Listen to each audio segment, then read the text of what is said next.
Here. Bill, Here. and Ashley and Colin are not here, and Sean. Here. All right. As a reminder to everyone joining us in person that the audio and video of tonight's meeting are being broadcast live to YouTube and will be available for review later this evening. Anyone using the link to the meeting on CA's website will be able to see and hear the proceedings. If you haven't already, please silence any phones or other noise-making devices. And for board members, just a reminder to turn on your mic when speaking and off when not. Tonight's timekeeper will be Delilah. Thanks, Delilah.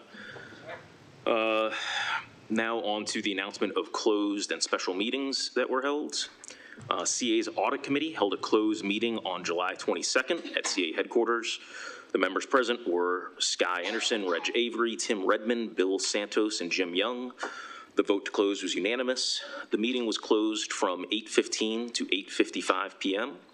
It was closed under the Maryland Homeowners Association Act, Code Real Property, paragraphs I and IV, to review internal audit reports and consult with staff personnel on legal matters. Now we need to move on to the approval of the agenda. Can I get a motion to approve the agenda? I so move. All right, Sky has moved. Is there a second? Second. And Bill has seconded. Any discussion? Does anyone want to, we have 10 people at Speak Out. Does anyone want to move to extend Speak Out? Eric?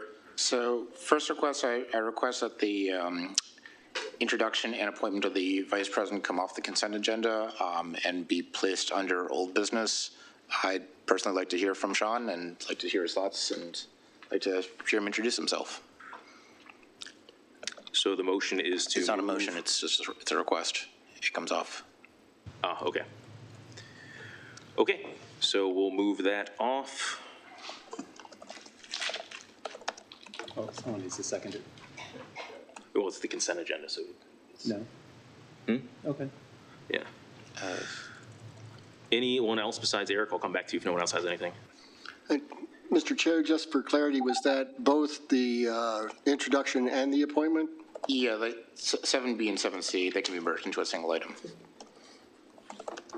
And how much time do you want that, Eric? Sean, how much time would you like? I mean, you write my bio, but 5 minutes is good enough. 5 minutes. Okay. Yeah. Yeah, so we'll have that as E. Okay. Okay. Can I make a motion? Yes. I would like to move that we allow the board to ask clarifying questions during resident speak out. That's not an agenda. Yeah, that's the way that we run the meetings. Would anyone like to make a motion to amend the agenda? Eric? Yes, I moved to add 30 minutes to the financial reports. I don't think 20 minutes is long enough. And to compensate, I'd like to remove 7C and 7D.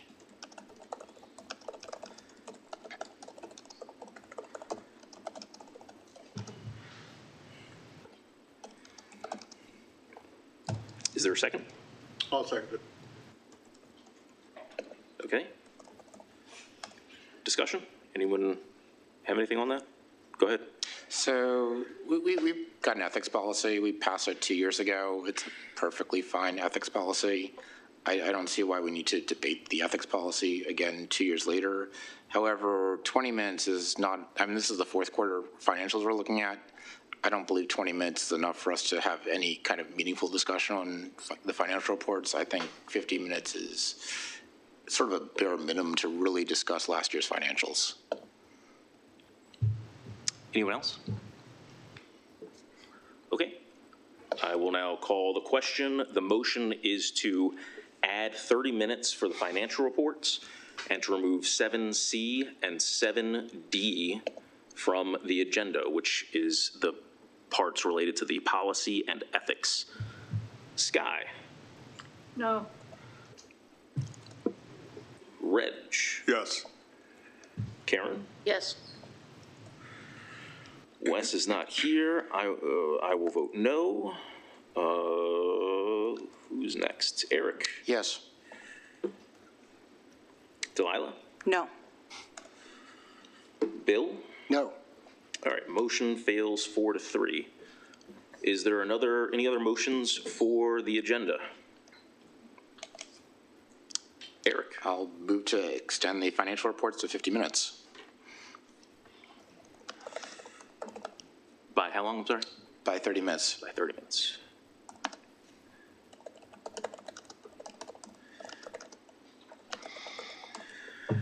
Is there a second? Yes, I'll second it. Any discussion? Okay, I'll just point out that we had the audit committee the other night that I think went over this stuff too. Sky? Oh, so the motion is to extend the financial discussion by 30 minutes. Sky? No. Reg? Yes. Karen? Yes. Eric? Yes. Delilah? No. Bill? No. And I will vote no.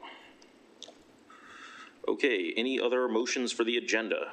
Amendments for the agenda or discussion on the agenda? I'll go ahead and ask for someone to make a motion to extend resident speak out to 45 minutes. Is someone willing to make that motion?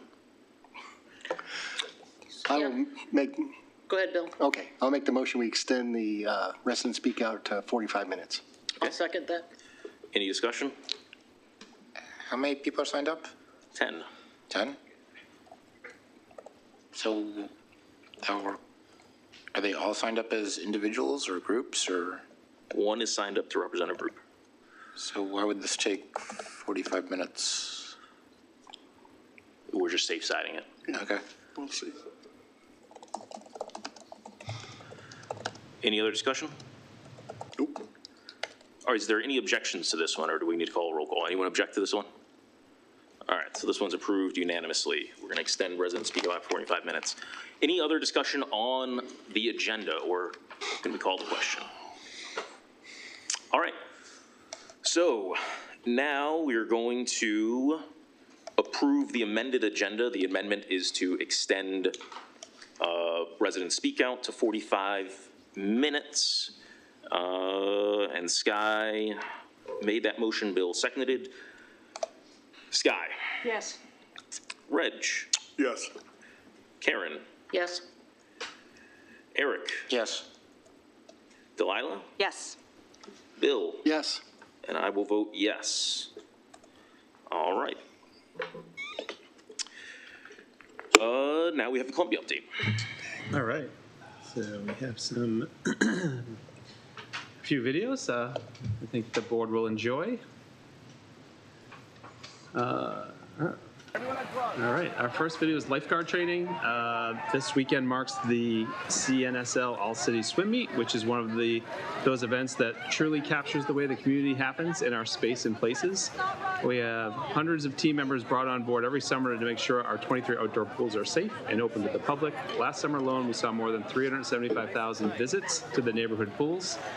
While it's always a fun few months, we also take our role in the safety of the families very seriously. Here's just a small glimpse of the training our lifeguard team goes through to make sure we're serving in the best way we can. It's like twisting, so we need something to help counteract the twisting. You do not see the chest rise and fall. We're checking pulse and breathing. Make sure you guys are talking loudly.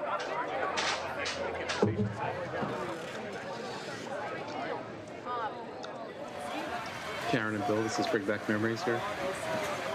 When you're just pointing your finger and saying, call 911. You call 911, yes.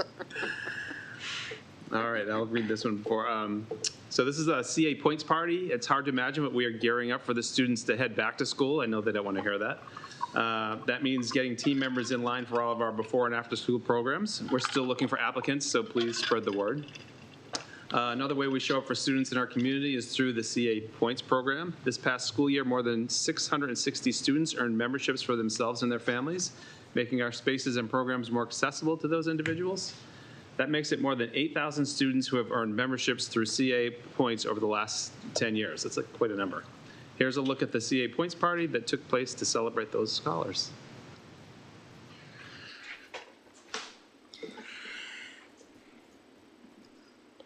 CA Points is this thing that you get from good grades, good attendance, good behavior from school, and then you get the membership, and then you can do all kinds of stuff. You get invited to this cool program, you can come and have fun, and you can receive memberships to the pool and a roller skating rink.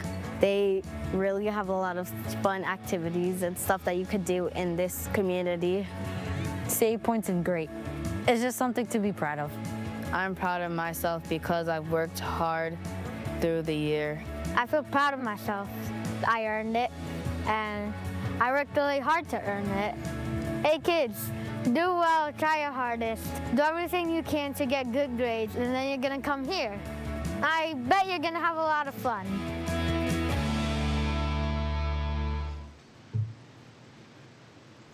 All right, next is the art class.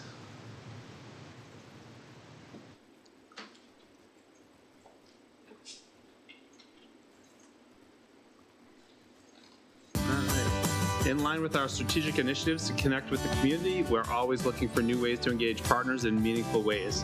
The ARC of Howard County helps individuals with developmental or intellectual disabilities lead full lives. The Columbia Art Center and our multicultural program manager work together to coordinate an art class at Lake Elkhorn where a group of ARC participants could explore their creativity.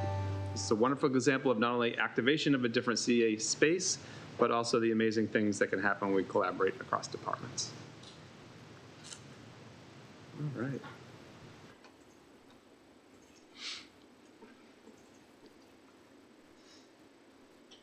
Next is our teen night.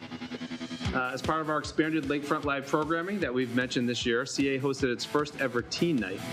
This event, this is a demographic that the entire community is working to better understand and serve.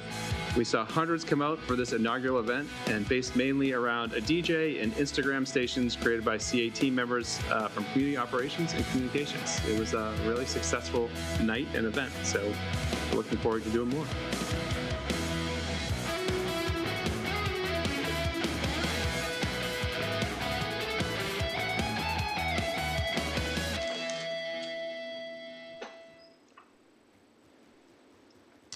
And our last is if you may have seen our July 4th guide. One of the highlights of the summer in Columbia is the massive gathering for the 4th of July.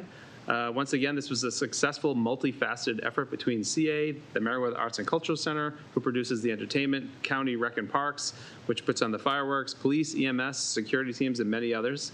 Prior to that event, our GIS team pulls together information to include in an interactive online guide. Russell here is going to explain that we helped people to guide them through the festivities and let them know where they could access around the lakefront and when. And Russell Stone created this series of videos to explain different aspects of the guide. Here's one of them. Are you driving to the 4th at the lakefront? You and tens and thousands of others. CA has you covered with our interactive guide, and one of the things to check out before you come down are road closures. To make sure pedestrians have a safe space to walk and event crews can set up, there will be lots of streets shut down around the lakefront and the mall. This will mainly take place at 6 p.m., so if you need access to Little Patuxent Parkway or any number of roads in the area, please plan to leave early. Walking and biking along the pathways are also great options. And yep, we have that covered in the guide. For detailed maps or other information, check out CA's interactive guide. And we'll see you on the 4th. All right, thanks, Drew. That's it. I will say our GIS tool has been very well utilized this summer, so it's been a big success. So kudos to Jeremy and his GIS team for putting that together and maintaining it. Great. We'll now move on to resident speakout. As shared previously, this time is for residents to offer constructive, respectful input on the issues before the board. I ask that everyone follow our code of business conduct and civility policy. Personal attacks, defamatory remarks, or discriminatory language will not be tolerated. Additionally, I know that tonight we have 3 former board members signed up to speak. Out of an abundance of caution, I want to remind them that even though they're no longer on the board, they're still responsible for protecting confidential information they may have had access to while serving on the board, and that those topics should not be brought up in public settings. Speakers who do not adhere to these rules will be reminded of them and may forfeit their speaking time if they continue. First up Larry Schoen, speaking as an individual. Is Larry? Larry, are you online? Says he'll be here in person. Okay, next is Richard McCrae. Richard?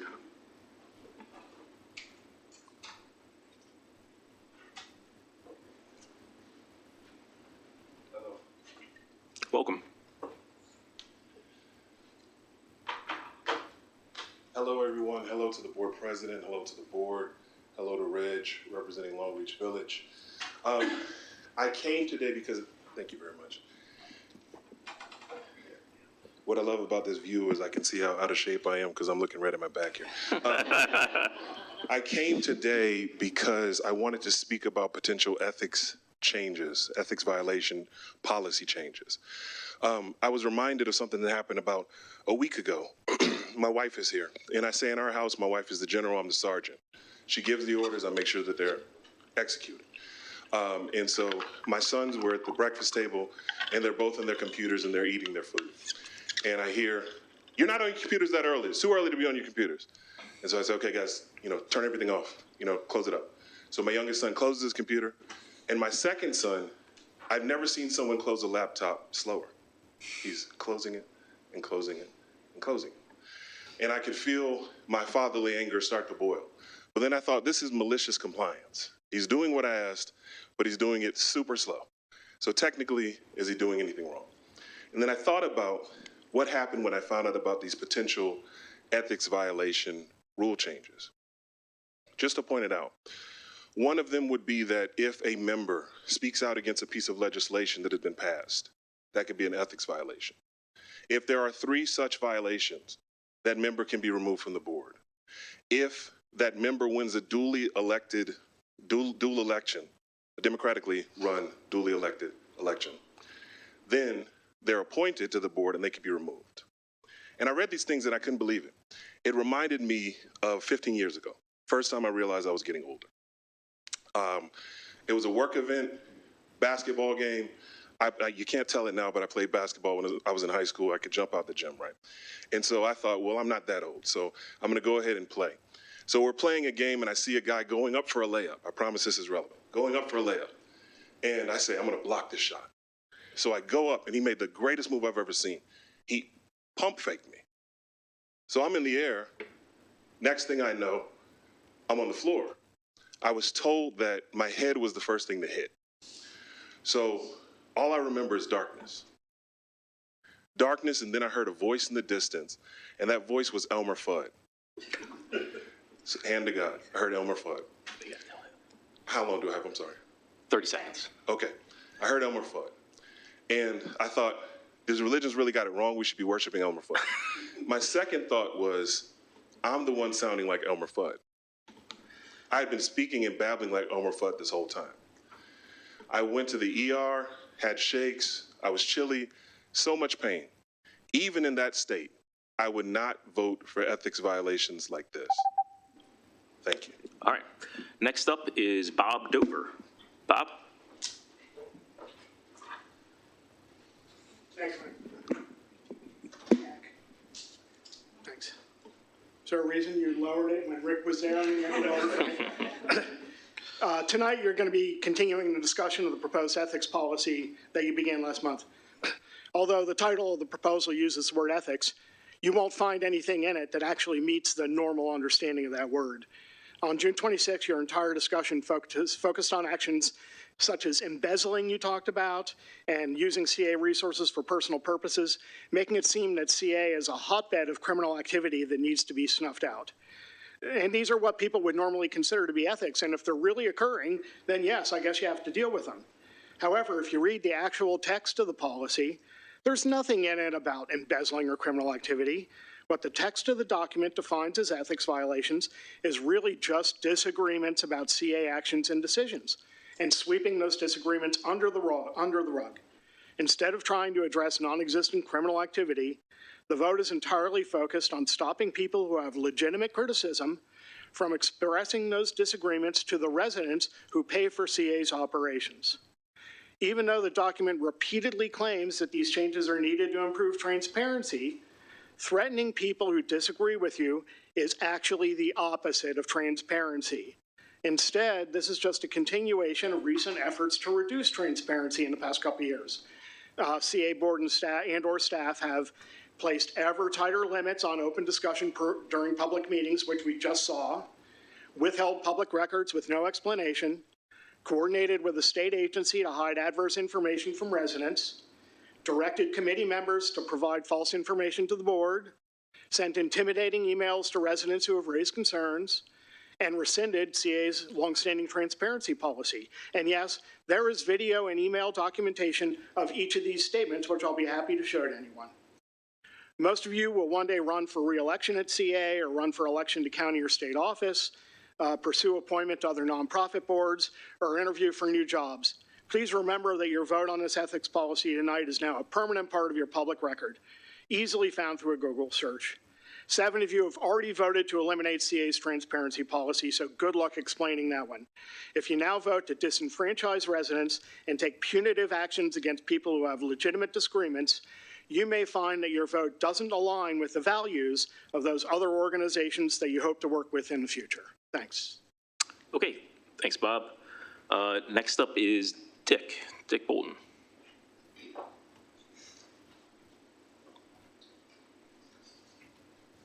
Good evening. Dick Bolton, Dorsey Search. I'll try not to reveal any secret information. Last month, I shared with you my concerns regarding the ethics policy. What troubled me was a possible return to the vicious weaponization of the policy that I had seen when I was on the board. I was concerned about the effort to deny villages the right to choose whom they wish to represent them on the CA board. But there's another important matter to consider. From time to time, the board makes decisions that turn out to have been unwise and need to be corrected. The proposed policy makes it difficult to fix what's broken. I was originally elected by my village to correct one such mistake. CA had been misdirected into turning over a valuable piece of land to private interests, and board members took stands in the ensuing debate over the move. It took several years and a great deal of discussion, but a satisfactory resolution was eventually prevailed. Sometime later, staff entered into a, let's just say, poorly strategized lawsuit that the board should have weighed in on and subsequently had to clean up. In another incident, a questionable stream restoration project was approved, and I happened to vote for it myself. But upon reflection and community input, the project died.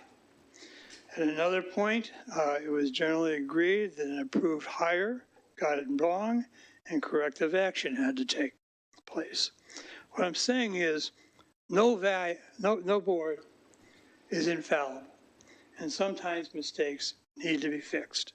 If board members are prevented from calling attention to these problems and recommending corrective action, will be forever mired in error. Furthermore, no one outside the board has a better understanding of the strengths and weaknesses of fellow board members. And why shouldn't they be able to make this knowledge public and support new faces when advisable? Much has been said about the need for fresh faces on the board. Are you afraid of the competition?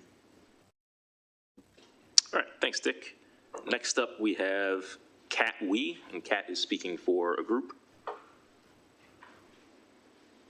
5 minutes, yeah. Good evening. My name is Kat Wee. I'm the chair of Our Revolution Howard County and speaking on their behalf. Our organizers are moving the needle on things like wages, housing, and democracy, and I'll underline that one, measures at the state and local level. Our organization is appalled by the anti-democratic policies the CA board plans to adopt. By this, I am referring to your proposed changes to the ethics policy.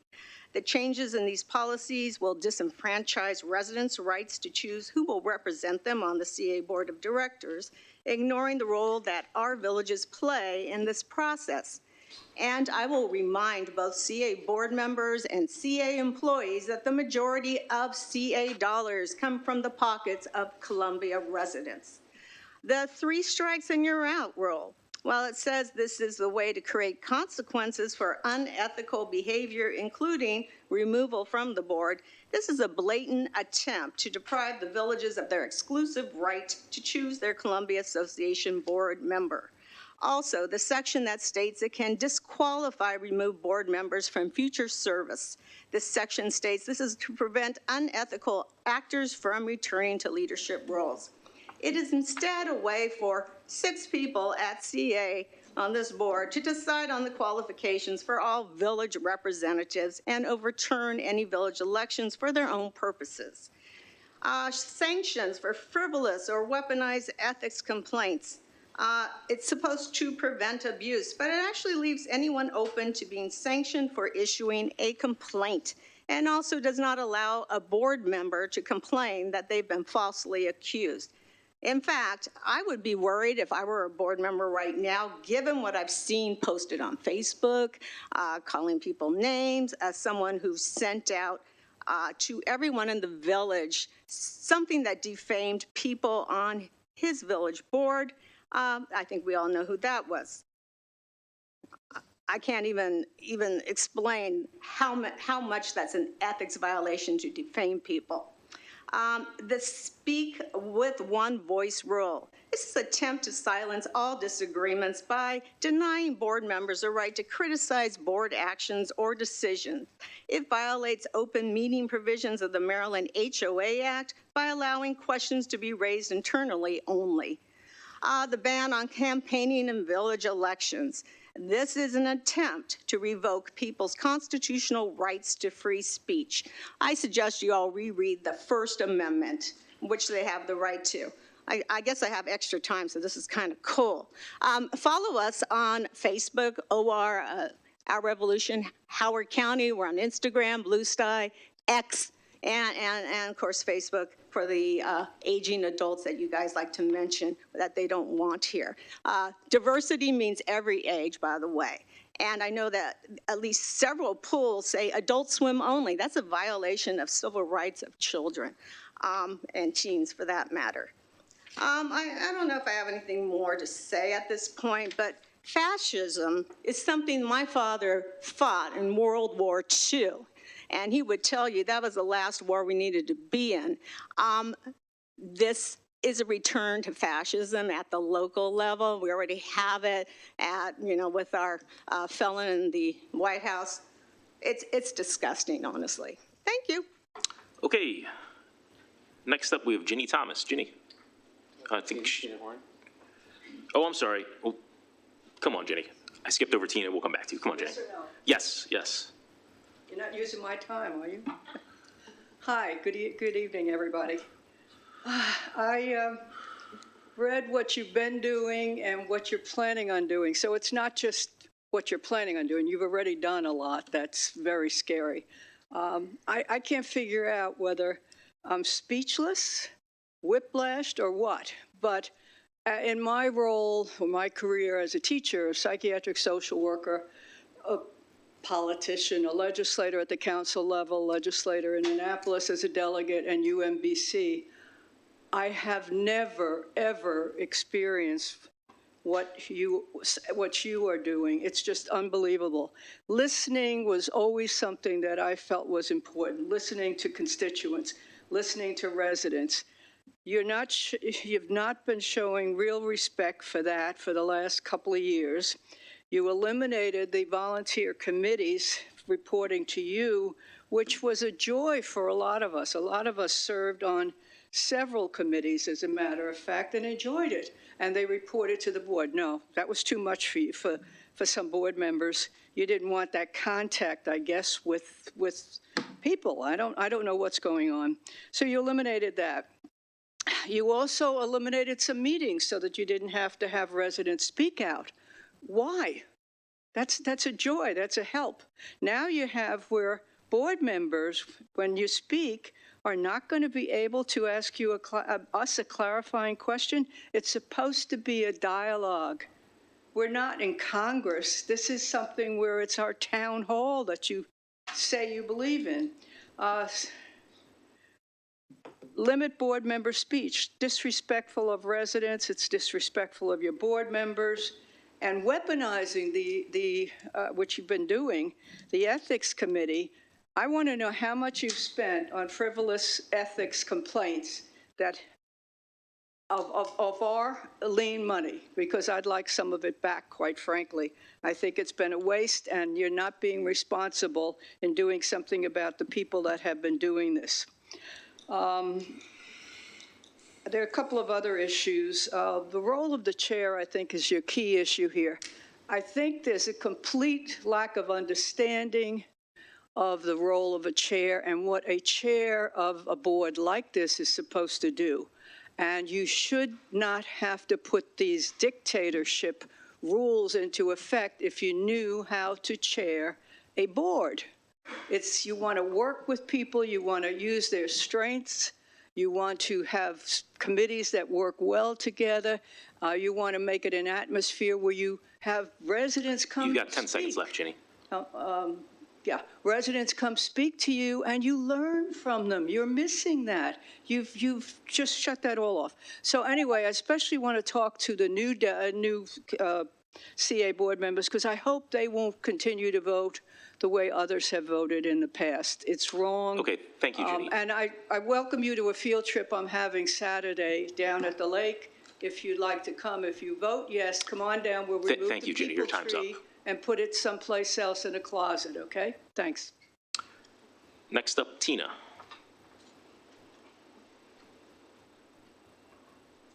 Hello, everyone. Thank you very much for the time this. Oh, yeah, I see what you mean about looking at yourself from the mirror. First of all, I wanted to start off by thanking Sean, your team, for the 4th of July. That was a wonderful job. You guys did an amazing amount of work, and the evening was a hoot. It was just so much fun. I kept poking my kid saying, "This is really cool." And he kept rolling his eyes at me because he's 21 and that's his job. I do want to sound a different note than some of the folks who have spoken before me about the ethics policy. Hell yeah, hot damn, let's go. I think that the possibility that a board member who had violated the ethics policy and been removed from the board could come back is horrifying. I think that, and I have been on both sides of this table. I have been a board member. I have been a staff member in the nonprofit world for more than 30 years. I think that I am happy stunned that you still have your directors and officers insurance after letting someone back on the board who violated ethics policies. Like, if I were your insurance agent, I would have booted you to the floor. I mean, that's just appalling. How can you trust an organization where you know the leadership is shaky? It doesn't make any sense. It's not appropriate. It's not valuable. It's not transparent. There are a number of issues with that are just dangerous. It's just, frankly, it's dangerous and irresponsible from a fiduciary perspective. I have a lot of pride in living in Columbia. I have a lot of pride in living in Wild Lake. I am deeply, deeply grateful for the community that we have. I am very, very concerned that we are spending our time, frankly, at this level in a battle of egos over something. ICE is patrolling our streets. Do you all know that? Yep. Our neighbors are being kidnapped on the streets, right? And you're spending time in literally a battle of egos. I look to CA to celebrate and defend the diversity that we have in this community.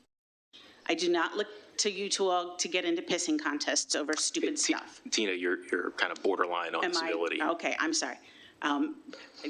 To refrain from battling egos over matters that are, frankly, in some cases, inconsequential. Please continue to take the lead on celebrating and defending our diversity, our neighbors. We need each other. We need each other more than ever. Please, please keep that in the forefront of your mind. Thank you, Tina. Next up is Amy Bennett. I think she's online, maybe. Amy, are you with us? Oh, I'm getting a thumbs up from Drew that you're there.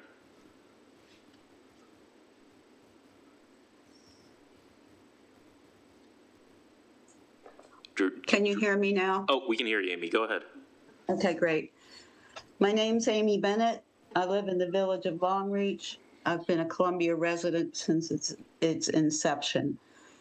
I am a member of the Longreach Village Board, and I'll be speaking on my own behalf. The people, the vast majority of people who went before me have laid out the issues, and you board members know what the issues are. I would like to align myself with the majority of folks who spoke tonight. They have articulated the issues carefully. I'd also like to raise for the board that in John's letter, he said there would be no vote on the ethics policy tonight. I'm delighted to hear that because my board won't be considering the ethics policy for another couple of weeks. You do want village resident input, don't you? It's a village issue because you are trying to limit resident input and reduce the input and our ability to interact with our representatives. You are not providing ethics guidelines. You are looking to punish people who have different opinions than you. Thank you for the opportunity to speak. Okay, thanks, Amy. Next up is Joel. Joel, are you online? Joel Horowitz, sorry. Good evening. Hi, Joel. Joel Horowitz, Harper's Choice board member, speaking for myself. First, a housekeeping matter. It took until after your first video to unmute the boardroom. I heard none at the beginning of the meeting. Second, in the video at the lakefront, I didn't see any recycling cans because when I was at some of the events lakefront, I didn't see any recycling cans. When I was at the Chrysalis for their event, no recycling, and the trash cans were all overflowing.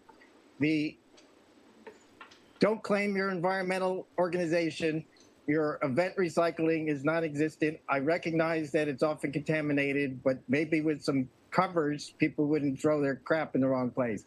But the county doesn't require it because you're a private place and you do nothing. I support the Oakland Mills letter that was circulated earlier in the week. I still have gotten no response from the president, a couple of emails asking for information about the election.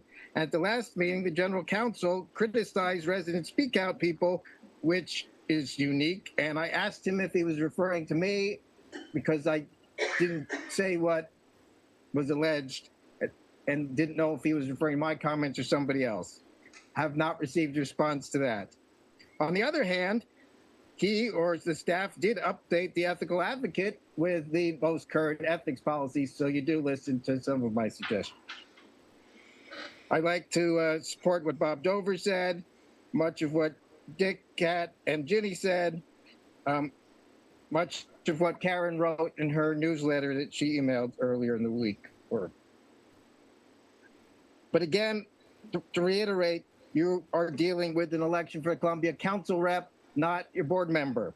I've pointed out again and again that the village documents say that the Columbia Council should nominate and the board shall elect, all as provided in the CPRA charter.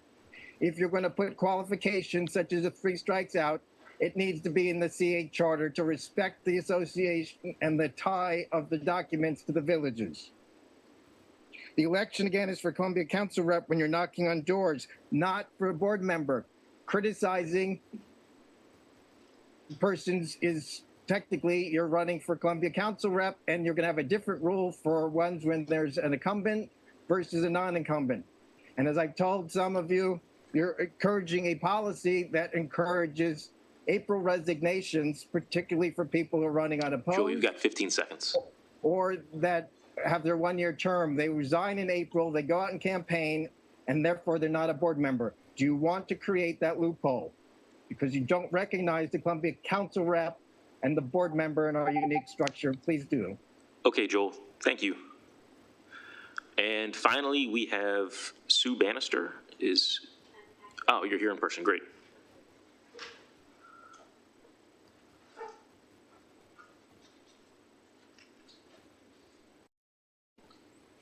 Good evening, everyone. I'm Sue Bannister. Whoop. And I'm speaking tonight on my reaction to the ethics memorandum of 717 titled Ethics Governance. As a resident, my overriding reaction is alarm. Alarm at both the tone and the content of the memo. The initial summary starts out reasonably enough to enhance transparency, promote accountability, and reinforce trust in CA's leadership. However, it shortly devolves thereafter into words and terminology that focus on enforcement and punishment for a multitude of violations and abuses that are or could be happening within and among CA board members, leaving an impression of not only rampant, unnamed so-called ethics violations and abuses, but also almost a kind of war among ethics enforcers, ethics violators, accusers, and false accusers.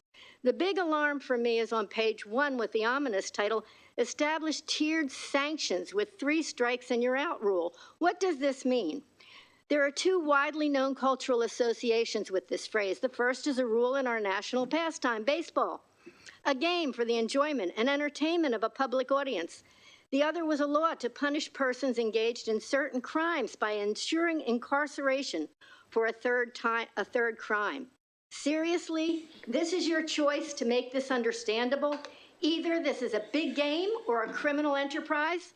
With this tone continuing, I can only guess what problem this is supposed to remedy. Lack of trust doesn't spring to mind, nor does accountability or transparency.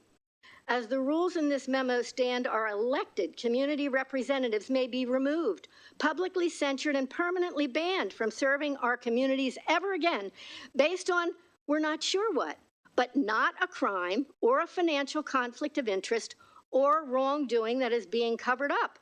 In other words, the offense is like the strikes in baseball, but the sanction is more like the sentence you would have gotten in the 1990s for being arrested with a certain amount of marijuana in your possession, an amount now legal in Maryland. Oh yeah, this inspires confidence and trust. The memo continues on about sanctions and punishments for violations characterized but unnamed of so-called ethics. This includes some rather extreme ideas regarding disqualifications, discipline, tiered sanctions, escalated sanctions, public censure, skipping the process in emergencies, removal of elected representatives, permanent removal, enforcement of so-called speaking with one voice, eliminating criticism by members and of members, permanent ineligibility of sanctioned members to serve their community, Sue, you've got 10 breaking a seconds. code. Still, a definition of the all-important term ethics is yet to be determined. There is little clarity in the document. It is disturbingly vague and punitive in tone and content. If the intent of this memorandum is to reassure Sue, the your time is residents up. of the integrity of CA and its actions, it has failed. We, the public, can only shake our heads and wonder what the heck is going on. Okay, that's it for resident speakouts. Does the board want to take a break, or do we want to keep going? Take a quick break? Okay, we'll take a quick break. We will be back at we'll take 10 minutes, 7:55.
7:55. 7:55, sorry, 7:55. Thank you. Okay, so next is the consent agenda. Does anyone have any issues with the draft minutes from June 26th, or can we have those approved by consent? Didn't we approve the whole agenda with the changes to the consent agenda? I'm just asking if there's any objections to the consent agenda. We moved some stuff off the consent agenda, but the consent agenda, it still exists with the need to approve the minutes. Any objection to the minutes? Okay, so the minutes are approved unanimously.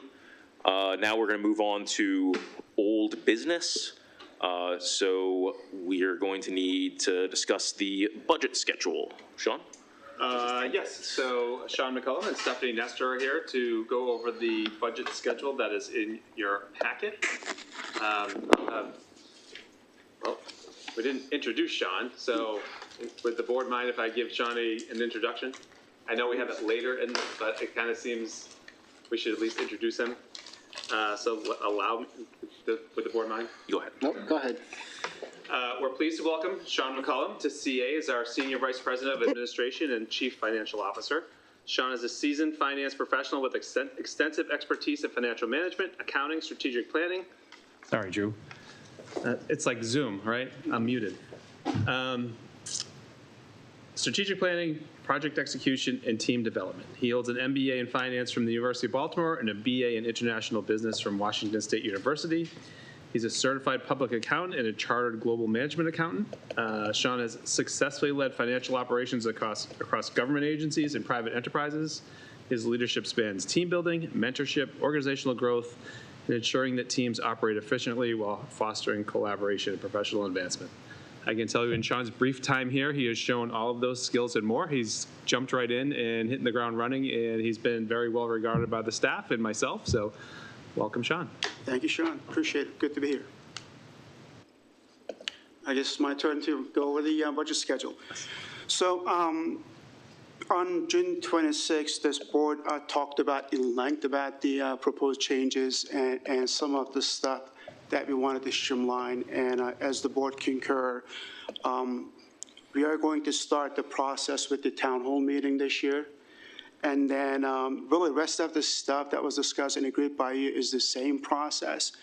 And as some of the board members expressed that having the town hall meeting hopefully provide higher quality engagement, maybe in-depth discussion as opposed to surveys. So having something different, we are looking forward to higher quality, lack of a better word, in terms of input in the process.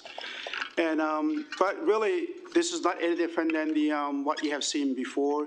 We are going to start in September, and most likely in 9/11, we're going to have the town hall meeting, and then we're going to run through the same processes, collecting inputs, digesting input, and coming back to board sometime early November, getting some additional guidance for staff to go in and start putting the frame and numbers, so to speak. And ultimately, we're going to come back to the board in February, have these as outlined on the chart at the bottom, as you have done in the past, and really give your blessing on in terms of operating and capital budget membership rates, annual charges, so on and so forth. So really the only change we are doing is pretty much streamlining the process and hoping to get higher quality input by doing town hall, something different, and just to really get quality input is what we're looking for. Any questions? Okay, so this is old business, so I'm going to ask that we get a motion to kick off things. I move to approve the schedule. Okay, thank you, Eric. I'll second that. Okay.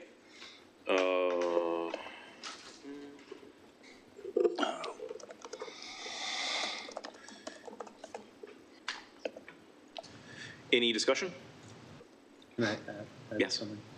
Just in regard to the town hall, it is part of that town hall will be the budget kickoff, but what we envision for the town hall as well as we want to garner feedback. So we'll be giving informational updates on both the community programs and services, and open space. So we want to get feedback from the public on those things as well, but also to really kick off the budget process. So that's our goal for the 11th, and we'll start to put together an agenda for that and start to promote it with the public. Great. Any other discussion from the board? Just a quick question. Go ahead, Rich. Where will it be, by the way? We're not sure yet. Okay. So, but we'll promote it as soon as we know. We'll probably, early August, we'll start to define it, like really pick the spot. We've set the date, and then we'll work on the agenda. So by early August, we should be promoting it. So I'll let the board know. Thank you. Any other discussion on the budget schedule? Okay, is there any objection to approving the budget schedule, or do we need to do a roll call? All right, hearing no objection, we're going to say that that is approved by unanimous consent. All right, next up is the organizational goals and objectives. Sean, do you want to kick this off? Sure. As the board recalls, so we went over this in the last meeting and gave the board an overview of the 2 existing goals that we have in place and where we are and what we're proposing with those. Additionally, I presented 5 other goals and asked the board to pick 2 of those, and there was some discussion around that. So we wanted the board's desire was to go back and think about it and come back on this meeting and have more discussion along what they would like to see. Okay. So at the last meeting, so we've got several potential candidates that we need to add to this list. There's 2 that are already on there from last year, and we need to select 2 more. I see you, Eric. At the last meeting, I thought there was overwhelming consensus that we wanted one of those to be the long-term capital planning. If I'm wrong about that, that's fine. But just to make the night easier, if we can narrow this down that we only have to select 1 more, I'd like to do that. So just by show of hands, does everyone want long-range capital planning to be one of the 2 additional ones that we put on there? Just show of hands if you do. Yeah. There's 1, 2, 3, 4, 5, 6. Okay, so we're just gonna. Sorry, Bill. There's clear. I'd like to state my opinion that I think that there are 2 other candidates were stronger, but if it's 6-1. Can I ask something? No, hold on. Are we following the rules or not, Michael? Because no motion. Excuse me, Karen. You have not been recognized. Okay. Can I be recognized? Because everybody's getting recognized. We don't have Karen. a motion on the table. Karen. You're speaking for forever. Bill's already butted in. Karen, you're out of order. You're out of order. Fix it. Point of order. Is there a motion on the table? No. No, there's not. Can I offer a motion? You can, but here's what I would like to suggest next. We've already identified that the long-term capital planning is overwhelmingly supported by the board. What I would like to suggest is that we go around the room to each board member that's here and let them say what they would like to be the 4th annual goal. And if there's, again, clear consensus, then we can move on without a ton of discussion. Does that sound like an acceptable plan to everyone? Karen? It feels like we're getting a lot of discussion, Michael, from you. Was that 3 minutes? Are you going to follow the process that you and Colin set up or not? Does anyone have any substantive comments? This is substantive. Are we following the process you've set up or not? Yes, I move that we approve goals 1, 2, 3, and 7. I second that if you made a motion. Yes, I made the motion to approve goals 1, 2, 3, and 7. And by 3, I mean the non-crossed out 3. But by 3, you mean analyze opportunities to add? Okay.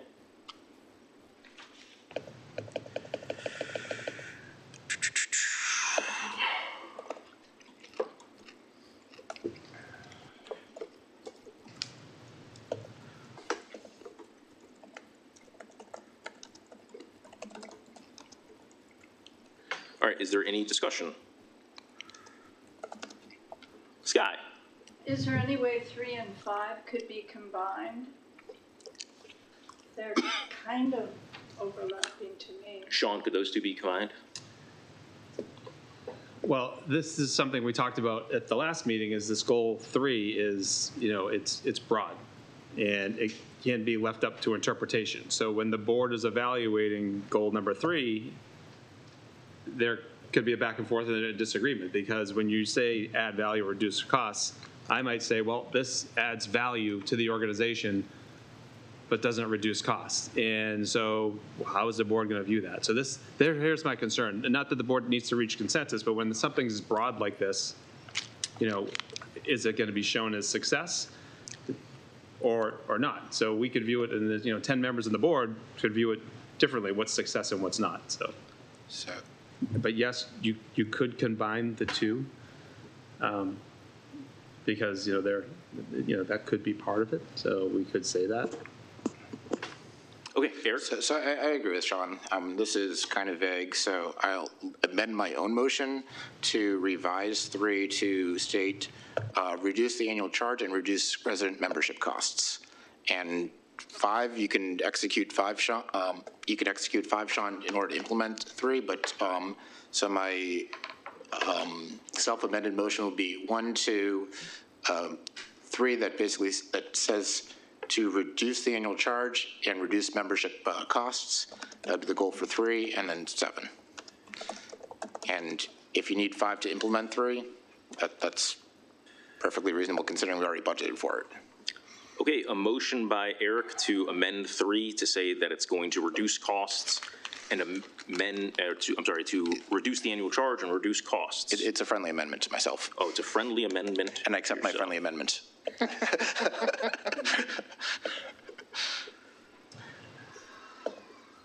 Okay. I mean, it's already in there. So analyze opportunities to add value and or reduce costs associated. Hold on, Eric. As costs associated with accessing and using CA facilities, program service, as well as the annual charge. So you're Eric, please wait to be recognized. Okay. Is anyone that hasn't spoken want to get in here? Okay, Eric. So your concern was 3 was too broad. So in my amendment, I'm trying to make 3 a lot more precise. So yeah, a lot of this stuff is very broad, and I agree with you. So to make this very precise and something that you can easily say, a matrix that's quantifiable, the goal becomes reduce the annual charge and reduce resident membership costs. That is quantifiable. At the end of the year, we can say, do we reduce the annual charge? Yes or no. Do we reduce membership costs? Yes or no. There should be no debate. Can I speak to that? I want to see if anyone else wants to get in. Anyone else want to get in? Bill? I think having a discussion about reducing costs, membership costs, annual charge, and not pulling into consideration the after effects of that and the ability to fully fund all of our programs, services, and facilities is dangerous. To have a half-written goal for the year, I think is problematic for this board, and I don't believe anybody should vote for that. Okay, thanks, Bill. Sean, you wanted to get in there? Yeah, I mean, along Bill's lines. So to reduce the annual charge is probably going to result in cuts to services and programs and facilities. So we don't know that, but that is going to be something that is going to be considered. That's the other half of the goal. It's looking for ways to add value. That is not adding value. That is reducing the annual charge. I'm not saying that's going to happen, but that needs to be considered. So when we present the goal, we can say, yes, here's opportunity to reduce the annual charge, but here's the cost associated with that, and here's the impact of that reduction. Eric, I'm sorry, you haven't been recognized. You've already spoken twice on this topic. Does anyone else want to jump in? Karen? Yeah, first of all, I want to respond to Bill. It's an analysis. It's not a done deal, it's an analysis, and I would expect if this goal passes, that what Sean would produce, what the senior leadership team would produce, would actually be analysis to show us what our alternatives are. We've looked at it, we can add value here, we can reduce costs here, and here are your alternatives. Here's your give and take. That's how, I mean, any place I've ever worked, that's how you do it. Here's your scenarios, here's your alternatives. You can keep things as they are, and you get all this. You can reduce costs, and you get this. So, Sean, I see it as an analysis goal. I don't see it as actually saying at the end of the day, we're reducing costs. I think it's just analysis that the board will be presented with, saying these are the opportunities where we can reduce costs. And I would really like us to look at the pools. I would really, really, really like us to look at the pools. And I know that Dan has said We can't compare ourselves to Reston's, but I would really like to know why Reston's pools cost $139,000 per pool less to operate than ours. There must be a way for us to find out that information. Thank you, Karen. As Eric stated his friendly amendment to his own motion, it is not an analysis. It is the goal, straight up, to reduce the annual charge and reduce membership costs. That's the way you Change it phrase from analyze? Yes. I apologize. I mean, if you want to. Anyone else? Reg, I want go to make ahead. it an Excuse me, amendment it's that Reg's it's turn. analyzed. Reg? So I just want to clarify here. So I thought from what you said that it was an analysis. So that is not true? No, the amendment now, with the amendments. Right. Goal number 3, which is one of the 4 goals Eric has proposed, is very short. It would just read, reduce the annual charge and reduce membership costs. So with that in mind, I would rather have an analysis to look at all of our options and see what's out there. So that's not just, hey, this is what we're looking for. I agree with the overall goal, but I think that the analysis, and any place I've ever been, if you're doing a study, you're doing an analysis, and where you want to be clear is the options that are available to you. And this kind of, to me, just kind of sets off as that, no, this is it. This is the way we're going to do it. This is strictly, this is what we're going for. I'd rather have the analysis so we can look at all the options. But I want to make sure that we consider all the options that are out there, not just arbitrarily deciding that, hey, it's going to hurt the, CA. I just want to see what the analysis is. Reg, would you like to make an amendment to that to make it an analysis? Would you like to? Yes. Okay. So Reg has made an amendment to Eric's proposal where number 3 would now be for the staff to conduct an analysis to consider options for reducing cost and reducing membership fees. Is there a second? It was to reduce annual charge. Yeah, I'm sorry, annual charge and membership, yep. I believe Karen raised her hand. I second it. All right. Try to make sure I get called on. Can I ask a question? Delilah. Would voting for this amendment amend this and choose it as the second goal? Or it would just amend how it's written here and then we would vote on a second The amendment is to make goal 3 an analysis to reduce the annual charge and reduce membership costs. Yep. And the base motion itself is to approve goals 1, 2, 3 as amended and 7 as the annual goals. But we have to vote on the amendment first.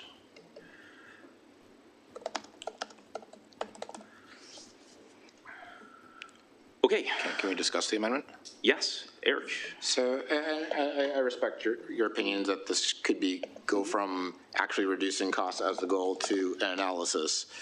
But I think at the end of the day, this is a CEO goal. This is an organizational goal. This is where do we want to take this organization? And when I was running for reelection, the questions I heard were, why are we paying so much? Why is our annual charge bills going up so much? And I think we need to set the goal that says we need to get our costs down. We need to get our resident costs down.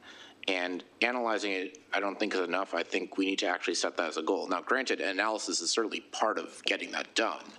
But I think we need to figure out how to get our HOA costs in line. Because I've heard from many residents that they're asking, why am I paying so much? Especially, why am I paying so much relative to other HOAs in the area? And that's very concerning. So I think we need to set that goal. And the other benefit of setting that goal is it's very easily measurable. At the end of the day, we can say, did the cost go down? Yes or no? There'll be no debate about it. Okay, anyone else? And keep in mind, we're discussing Reg's amendment. Yes. To change number 3, Eric's amended number 3 to an analysis. Any other discussion on that? Okay, hearing no questions, we're going to have a vote on the amendment, not on the base motion. So do we want to change number 3 to an analysis rather than a directive to reduce costs. So yes would change it to an analysis. No would keep it as a directive. Karen, do you have a question? I do have a question, because the original goal says analyze, so we're saying, or do we want to change Eric's amendment? Is that what we're voting on? It is to change right now with Eric's amendment to his own motion. The goal number 3 is to reduce the annual charge and reduce costs.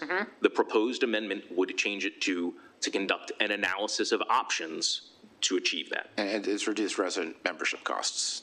Membership costs, thank you. Resident membership costs. Understood. Okay. Sky. Yes. Reg. Yes. Karen. Yes. Eric. No. Delilah. I'll abstain. Abstain. Bill. I think considering this entire goal is not in our best interest, but I will vote in favor of this amendment to put analyze into it. And I will vote yes for the amendment. Okay, so now we are back to the main motion. What was the vote? No. I'm sorry, it was 5 to 1 to 1. The amendment passed. So now we're back to the main motion, which is to approve goals 1, 2, and amended 3, and 7 as the annual goals for the year. Bill. Mr. Chairman, I just want to make sure I've got this correct. We just voted on Reg's amendment to include the word analyze in Eric's amendment, but we did not vote on Eric's amendment proper yet. Correct. That is what we're discussing now. We will not be voting on the entire list of goals. It was just for 3. You wanted to amend Point of order, you don't need to vote on my amendment. It was a friendly amendment to my. Oh, well, if it was a friendly, my apologies. I'm just trying to keep track. I'm sorry to confusing, yes. delay everybody. So it is the main motion to make to the annual goals, 4 annual goals, 1, 2, 7, and the amended 3.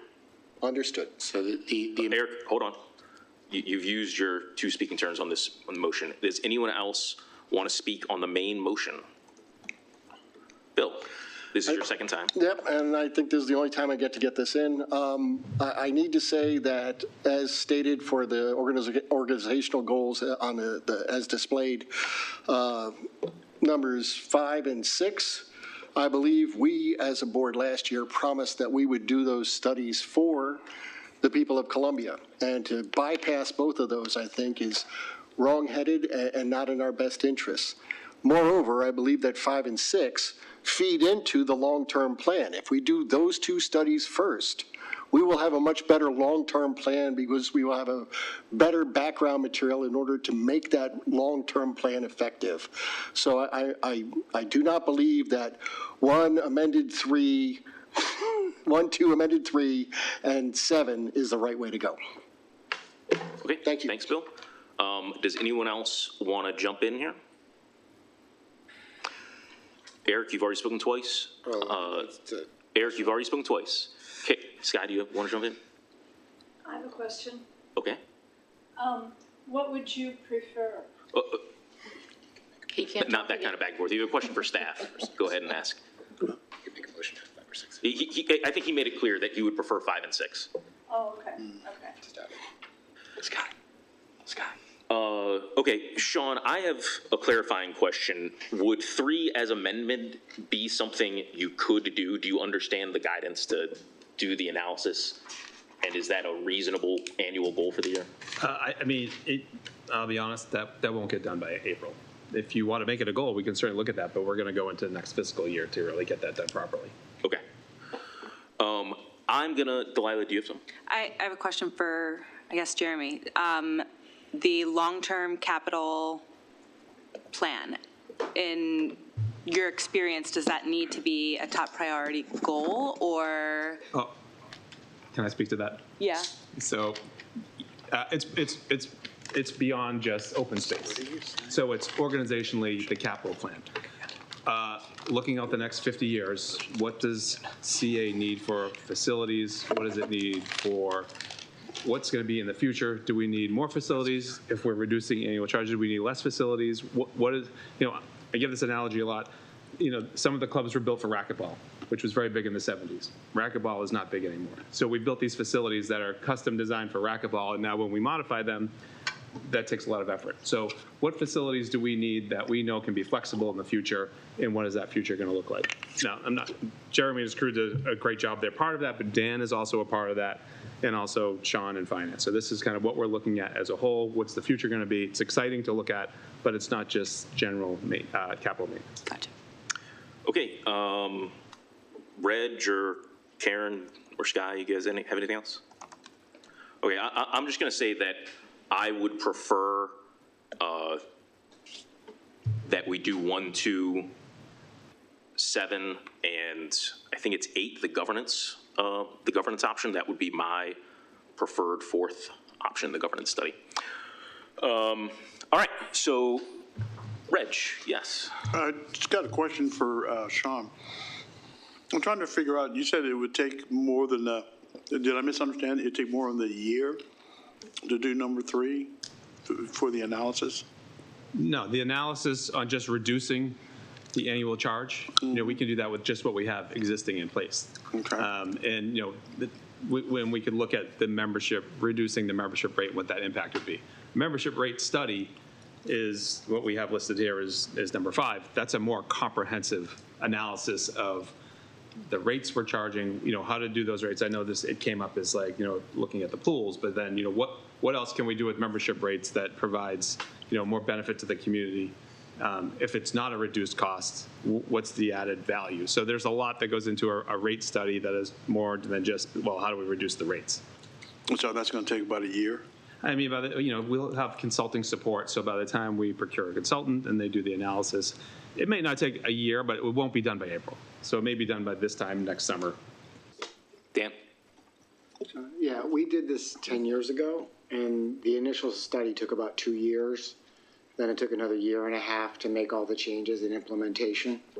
So it was a multi-year effort to get the memberships that we have now based on board directive 10 years ago. Okay. Karen, Sky, or Delilah, you guys have anything else? Okay.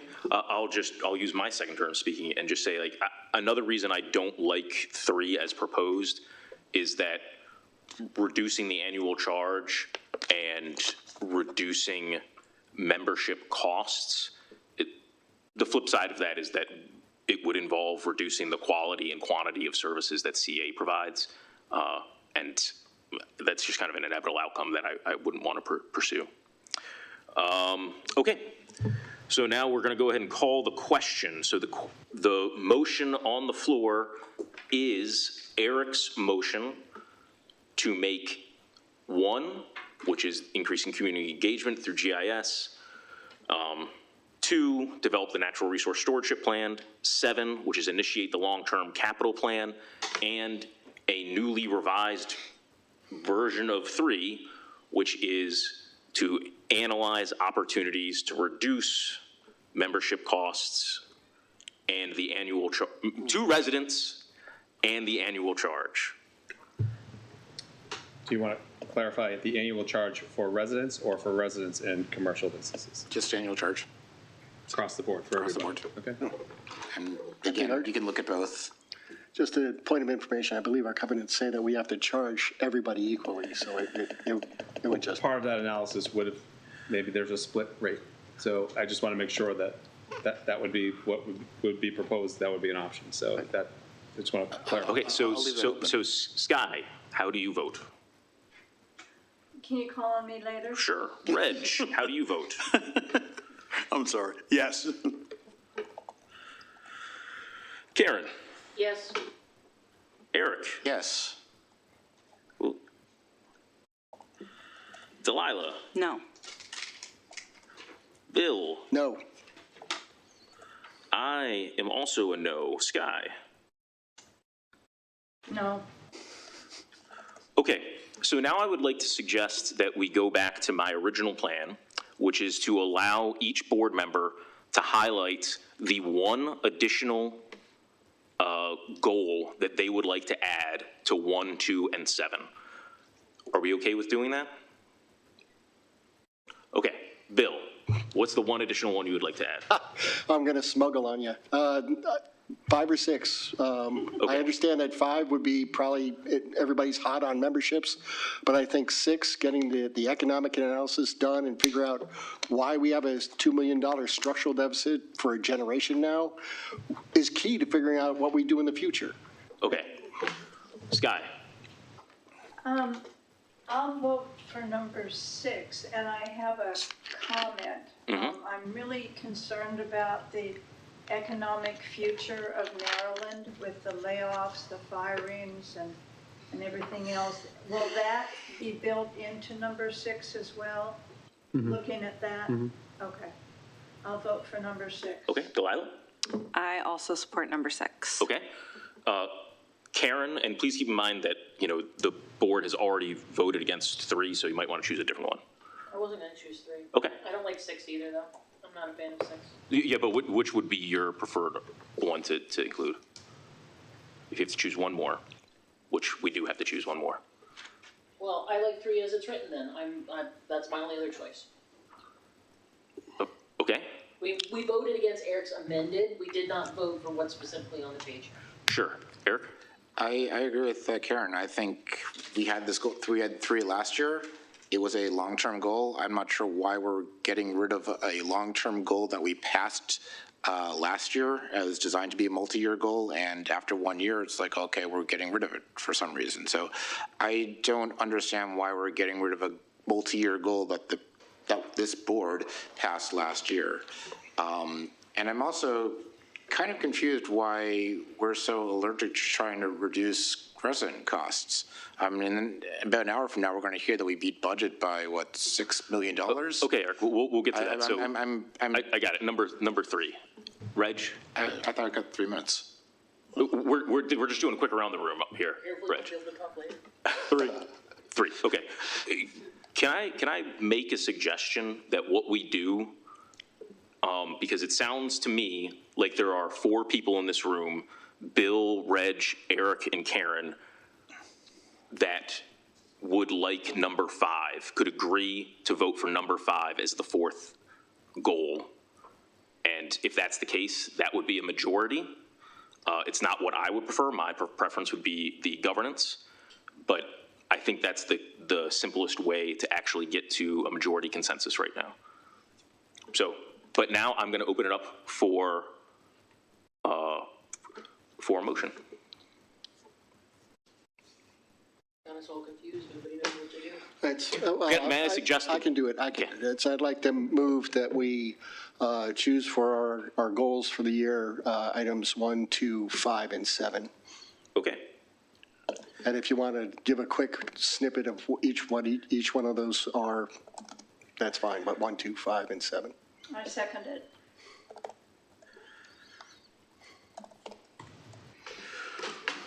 Okay. Any discussion on this? So this is 1, 2, and 7, which I think everyone agrees on, and 5 is the membership rate study. Eric. So I've got the same concern that Sean had with 3. This begins to, I mean, yeah, we have a membership rate study, but the goal of the study seems a little squishy to me. I mean, it says maximize value. What does that? What does it mean to maximize value? We had the same, literally the same text in 3 to analyze opportunities to add value and/or reduce costs. Here we have evaluate opportunities to maximize value, and this goal seems to have the same squishiness that 3 did. So I'm concerned that this goal, yes, you can have a membership study, but what's the goal of the study? And I'm unclear what that means to maximize value. So I'd like to see a little more clarity there. Well, the membership rate study is going to cover a lot of different scenarios. Some of that is increasing the membership rate to provide services for the future. Some of it is reducing the rate. Some of it is reducing services. Some of it is looking at what the competition is out there, what we have for competition, what those rates are. So looking at other communities like Columbia Association and how we compare that. So there's a lot to consider. So there's multiple options. It's not just reducing the rate. It could be increasing the rate in some regards. It could be reshuffling like what the membership programs are. So there's a lot involved in that. And the board will get to weigh in on kind of lots of the options. Hold on, Eric. Does anyone else want to hop in before Eric uses his second turn? Delilah? Would this also include studying trends around demographics and who is engaged in these memberships, who's not? How do we reach these different demographics? Exactly, yes. Anyone else? Eric, you want to go again? So I just want to observe that there seem to be a lot of people in favor of 5. There seem to also be a lot of people in favor of 6. And so I'm wondering if there's a higher goal here between the two of them. I mean, membership rates, sorry, that's very focused on membership rates. Economic analysis of Columbia, that's like all of Columbia. But I wonder if we could get this down to more of like a CA organizational goal to have a study to analyze how CA as an HOA compares to other HOAs in the region, including how we handle memberships for pools and those type of services, and also how we handle what we charge our residents. So so I would like to see a broader study that looks at not just the memberships for the sports and fitness, but a broader study that also includes all of CA services and how all of our HOA services, including the sports and fitness services, but all of the services, because we do a lot more than just sports and fitness, how all of our services and how we pay for those services compares to other HOAs in the region. Okay. Thanks, Eric. Can I get a motion, just administratively, can I get a motion to extend our time by 5 minutes? So moved. Is there a second? Second. Any objections? I would rather that we go 10 minutes because I've got at least 2 turns at the wheel and Reg still has 1. So 5 minutes is that okay with you, Reg? less than 10 minutes? Yeah, but friendly amendment make 15? Is 15 okay with you? 15 is fine. All right. Any objections? Should go 20. Okay. Okay, so back to the discussion on Bill's motion to approve those 4 options. Bill, did you want to jump in? Just a couple of thoughts on the discussion thus far. I don't believe it's a good idea to try and combine 5 and 6. They are related, but they are exceptional on their own. If you were to include an entire economic analysis on top of the membership, as Dan said, it's going to take a little while to get all of this information out, or this information collected, digested, and then back out to the board. If you put economic analysis on top of it, you're going to dilute the product. I think that membership rates is an important thing to take a look at. We can look at reorganizing the rates with different facilities and different activities.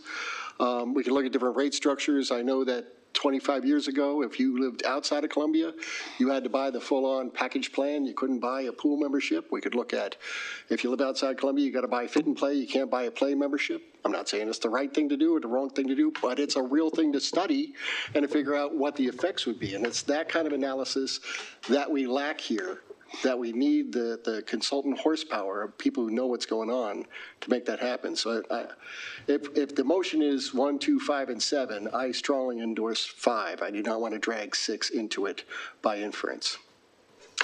Okay. Anybody else want to comment on Bill's motion to approve 1, 2, 5, and 7? Eric, you've spoken twice. All right. So now we will call the question on Bill's motion to approve 1, 2, 5, and 7 as the annual goals. Point of order, is there a 2/3 vote to close debate? We're not closing debate. You just called the question. So correct. Is there 2/3? Okay, Eric, you're overruled. No one has said they want to talk more. Does anyone else want to talk more? Eric, you've used your turns already. Okay. Sky. Yes. Reg. Yes. Karen. Yes. Eric. No. Delilah. Yes. Bill. As I stated before, I would have preferred 1, 2, 5, and 6, but I will support this motion, yes. All right. And I will vote no. The motion passes 5-2. So the annual goals for the year are to increase community engagement through improved user interfaces with websites and GIS, including using multicultural programs, events, opportunities to learn, survey, and engage participants in CA programming and CA village and village elections, to develop the natural resources stewardship plan by combining and building upon aspects of the Columbia Watershed Management Plan, Forest Stewardship, and Energy Management Plan, to conduct a membership rate survey study, identify membership trends, identify areas for improvement, optimize membership strategies, and evaluate opportunities to maximize value and access to facilities for residents, and to initiate a long-term capital plan. Karen. I just have a quick question. So now that we've said these are the goals, what is the, maybe this should come up in Board Operations Committee, but I would like to see regular updates on the goals. Quarterly, and some of these just say long-term, but they don't have an actual end date. I'd like to see some end dates to these. Okay, that's a good topic for the BOC, all right. All right, so we've got that discussion complete. We'll now move on to 7C, which I think will be very brief. Sean? John can speak to this. Yes, as indicated in the memo, this was on the agenda, and we've discussed this extensively in several previous meetings, including the last meeting about consolidation and organization of board policies. I think you've given the staff very good direction in terms of your votes and where you want to go, so there's no vote required at this time. What we plan to do is work on these things, to work on indexing and developing a system that makes more sense in organization. And so hopefully we'll use this time to work on those motions, those resolutions that passed, and then we can bring this topic to the Board Operations Committee in August. The committee can decide when they want to put it on the agenda, but hopefully sometime in the fall, September would be great. We'll have an update and we can let you know exactly where we are then. And hopefully we'll be in a really good shape by then. Okay, any questions for John on this one? Karen? John, are you working, I know that you guys, Sean, the team is working to update the website. Are you also thinking of ways for these policies to exist on the web? That's the goal, Karen. I mean, okay. We want it on the web. I mean, at this point, we're one step at a time. We want to get it all organized first, and then we'll work with Armsby to do that. But yes, we do want to get it on the web. Mm-hmm. Okay, thank you. Any other questions for John on this topic? Okay, so we'll move on to 5D now, which is the discussion of the ethics policy. And remember, this really kind of has two distinct parts to it. Sean? John can speak to that again, I think. All right. Thank you very much. This follows up last time, and we're just going to take this into two parts. The first is we put resolutions in, and this anticipates another vote. The idea was we came up with 10 concepts last time based on the feedback we had gotten from the board initially about what it wanted to do, various members wanted to do in terms of strengthening and bringing up to date and addressing some weaknesses in or potential weaknesses in the ethics policy.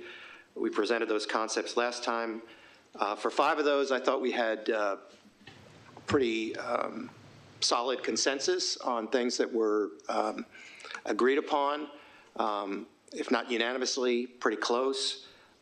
Those were put in the resolutions here that appear.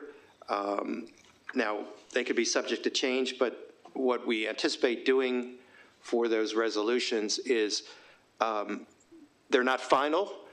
The board would be giving the staff direction as to each of the 5 areas.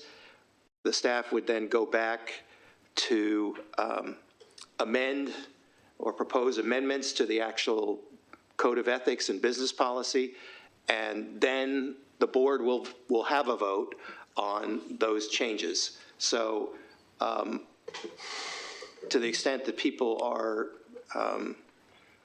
I think, misunderstanding where we are, we're not taking a final vote on the ethics policy tonight. It's to give the staff direction to come up with certain language, and the board would have the final say. And we could also extend that, depending on the next 5, as to where you want to go with that. But the idea would be to bring it back in one package, and you could, hopefully in September or whenever you decide you want to do it, vote on these ethics policies, and we'll bring it back as a red line version, and you can make whatever amendments or changes you want or approve those. So that's the goal with these resolutions. Again, it's not a final vote on changing the ethics policy tonight. Now, in terms of specific things, I mean, I'll be happy to address them. Let me just highlight a couple if I have them here. I'm not sure it's necessary. I think we talked about an ethics report. You know, there certainly was concern, but right now, honestly, the entire process is confidential, and no one knows what goes on. It's all completely confidential. So when I hear people discuss this, they really have no idea what's happening because there's no report. So that's the idea behind the report, and it's anonymized. At least we propose that. Doesn't have names, but it will have basically what the ethics panel considered and report on what's happening. And I think that's pretty transparent, and I think it will enable people hopefully to at least make more informed decisions and maybe criticism or suggestions. But right now, there may be a lot of talk, but it's really uninformed because people really don't know what's happened because by our rules, everything is confidential. So that's the idea behind that. The other ones, let's see if I can go through those quickly. All right, that's the report. The annual ethics training and acknowledgement. This is just common sense. I mean, I will tell you from an organizational perspective and from a legal perspective, I think this is very important to have that training. And it kind of helps us in any potential legal actions down the road that we are making this a requirement and we do it annually. So I think this is, again, just common sense and again, it's a best practice that other organizations do. The campaigning on village elections, this is something, again, that was suggested by various members of the board. I will tell you that this is not a new idea. I can't get into the specifics, but this was brought up several years ago to prevent any problems, so it's not a new issue. We heard some of the concerns last time, and the way we hopefully would address that is to prohibit certain violations of the code while doing campaigning.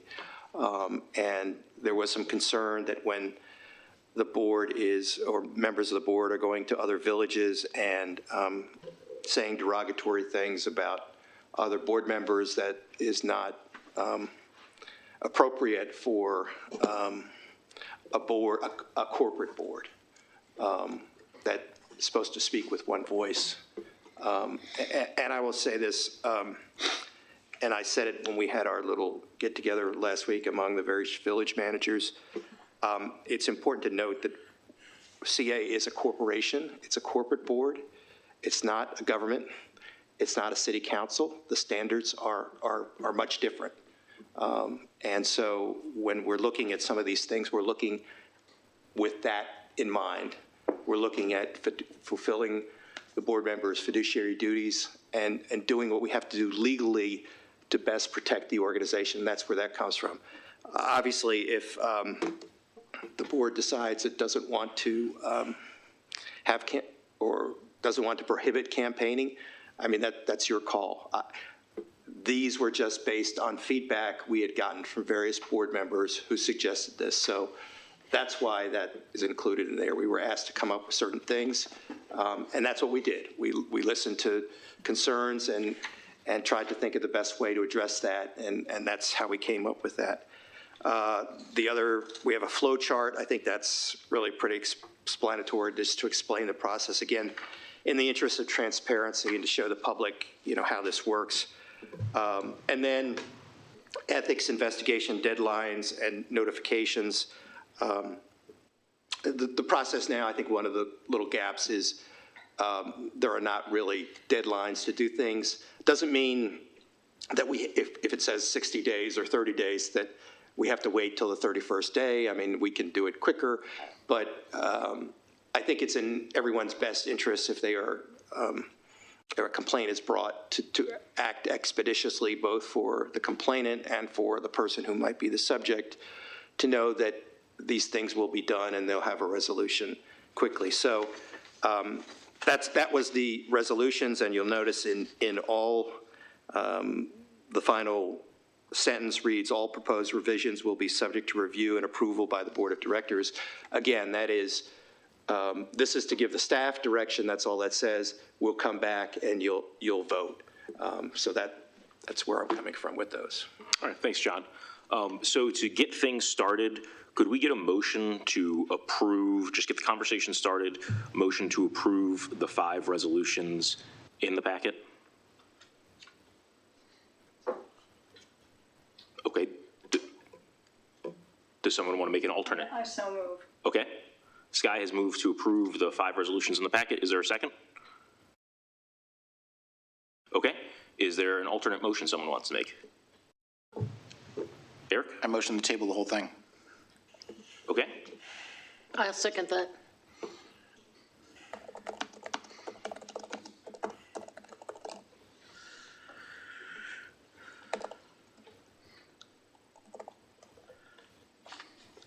Okay. Sky? Motion to table. Can you explain what that means? Means that we're not going to discuss it any further tonight. Will it be on the agenda next time, or? It is scheduled to be on the agenda next time, yep. Okay. Yes. Reg? Yes. Karen? Yes. Eric? Yes, and ironically, we could have solved this problem with my agenda motion about an hour ago.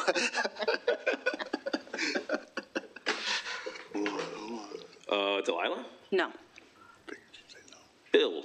Just a point, we won't be able to discuss this until mid-September. That's quite a gap. I'm going to vote no. Okay, and I also vote no, so the motion to table carries. All right, so now we're going to go on to the next part of the ethics discussion. No, I moved to table the whole thing. I don't know that that was understood by everyone, Eric. It was understood by me. Yeah. I said. That's what I thought. The motion was, he said the let's motion table was the to whole table thing. the whole, Okay, the whole thing. hold on. Yeah. So I'm just going to ask, I understand the 3 of you were clear. I want to ask. There's only one agenda item. I want to ask Delilah and Sky if you guys understood that we were tabling just the conversation on the resolution. They're not done. Or the entire ethics conversation, because John does in fact have another update on changes that were made to the other 5 concepts. So did you understand we were ending the entire thing?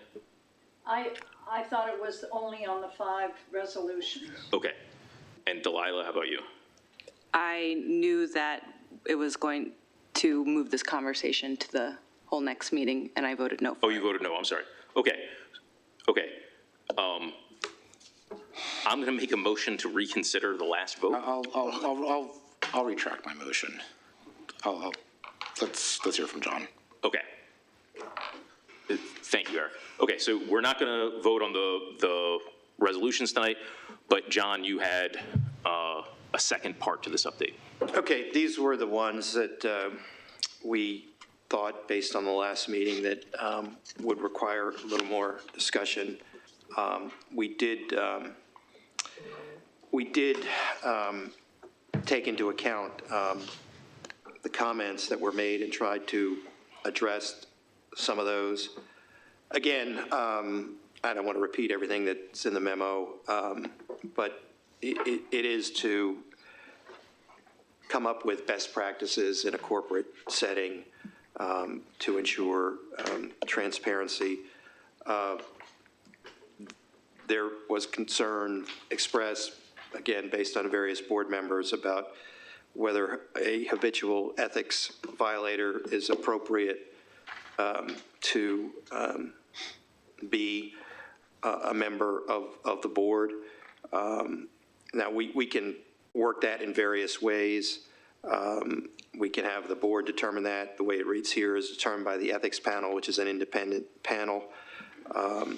There was some discussion last time about what an egregious violation is. I think there was certainly some misunderstanding about equating that to pure financial crimes or felonies or misdemeanors. I certainly gave that as an example, but not exclusively. We can define a series of crimes or series of events that might be egregious. Egregious means real bad. That's what it means. And it's what you determine is bad. The problem with defining specific conduct as to what's egregious is if you leave one out and somebody commits something you think is bad, then they're going to claim, well, you didn't define that. It's kind of like the Supreme Court said in 1968 about pornography. You know it when you see it, right? So that's what it means. I mean, it could be various things. It could be perjury. It could be falsifying documents. It could be, it doesn't have to be stealing. It could be, lying. It could be defamatory, whatever you all determine that is. If you determine it's bad enough under this proposal, that might be enough to have someone not be on the board. I will say, again, from a legal perspective, and I think a point was made earlier, insurance is a concern, right? When we're getting directors and officers of liability insurance, fiduciary insurance based on conduct, and we have habitual offenders, that's going to cost us more money, substantially more. So that's one reason to do something like this. But again, that's up to you all. How you want to work it. In terms of disqualifying, remove members from future service, I will say it's specifically written within the Maryland corporation law that boards have the power to do that unless it's specifically not in the corporate documents or forbidden. We've looked at these corporate documents, the charter, amended charter, the bylaws, and we've gotten outside legal opinions, and I'm confident that the board does have the power to remove someone, which would be common. I mean, it's in accordance with Maryland law, and it's common for a corporate board. Even if you want to compare this to a legislature, which we're not, but every legislature has the power to remove someone for improper conduct. That's just standard practice. And again, disqualifying someone who committed specific ethics violations and have them come on the board again, potentially puts the board, puts CA in a precarious position legally if some repetitive conduct occurs again. Because if you discipline someone to the extent that you believe they violate ethics provisions and that conduct reoccurs, and you were brought to court that's potentially pretty serious because you've been warned. So I think that's the rationale behind this. The third talked about adding sanctions for weaponized ethics complaints. I think this is, contrary to some comments I've heard, this is designed to prevent people from weaponizing the process. What we don't want is frivolous complaints, and I think this addresses that. If the concern is that people are going to bring complaints, well, this is the sanction for doing that. If someone brings a series of complaints that are not supportable, then they themselves are subject to sanctions. And that's something that I think protects the board and also protects the person against whom frivolous complaints are made. Now, what's frivolous? In the law, it's typically defined as bad faith or without substantial justification. Now, we can't define every moment of bad faith. That's up for whether the ethics panel or you to decide what is done in bad faith. But certainly, I think we talk about false claims, repetitive, meritless claims, retaliatory reporting, designed to intimidate, harass. Those things we are designed to discourage people from weaponizing the ethics process. So it has the opposite effect of some of the comments I've heard. It's designed to make sure that we don't get in that situation because it has a deterrent effect. You need to really think twice before you bring a complaint because you don't want to bring frivolous complaints. The one voice rule, again, this is in the context of a corporation.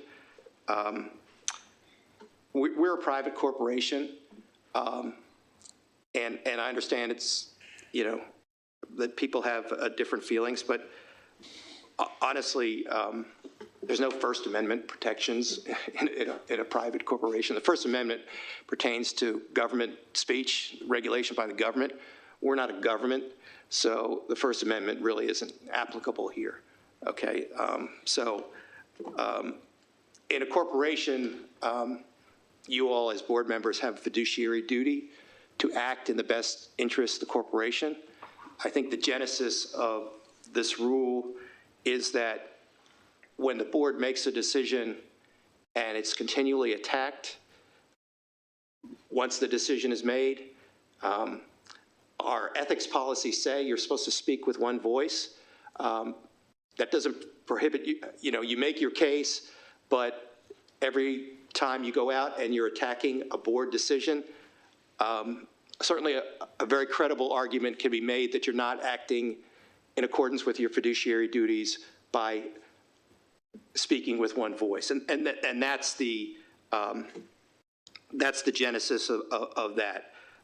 What we did here, or what we propose here, is to kind of back off that a little bit to make it more palatable based on the comments that we heard last time. What we say is you certainly can explain your position, but basically don't attack another board member by name.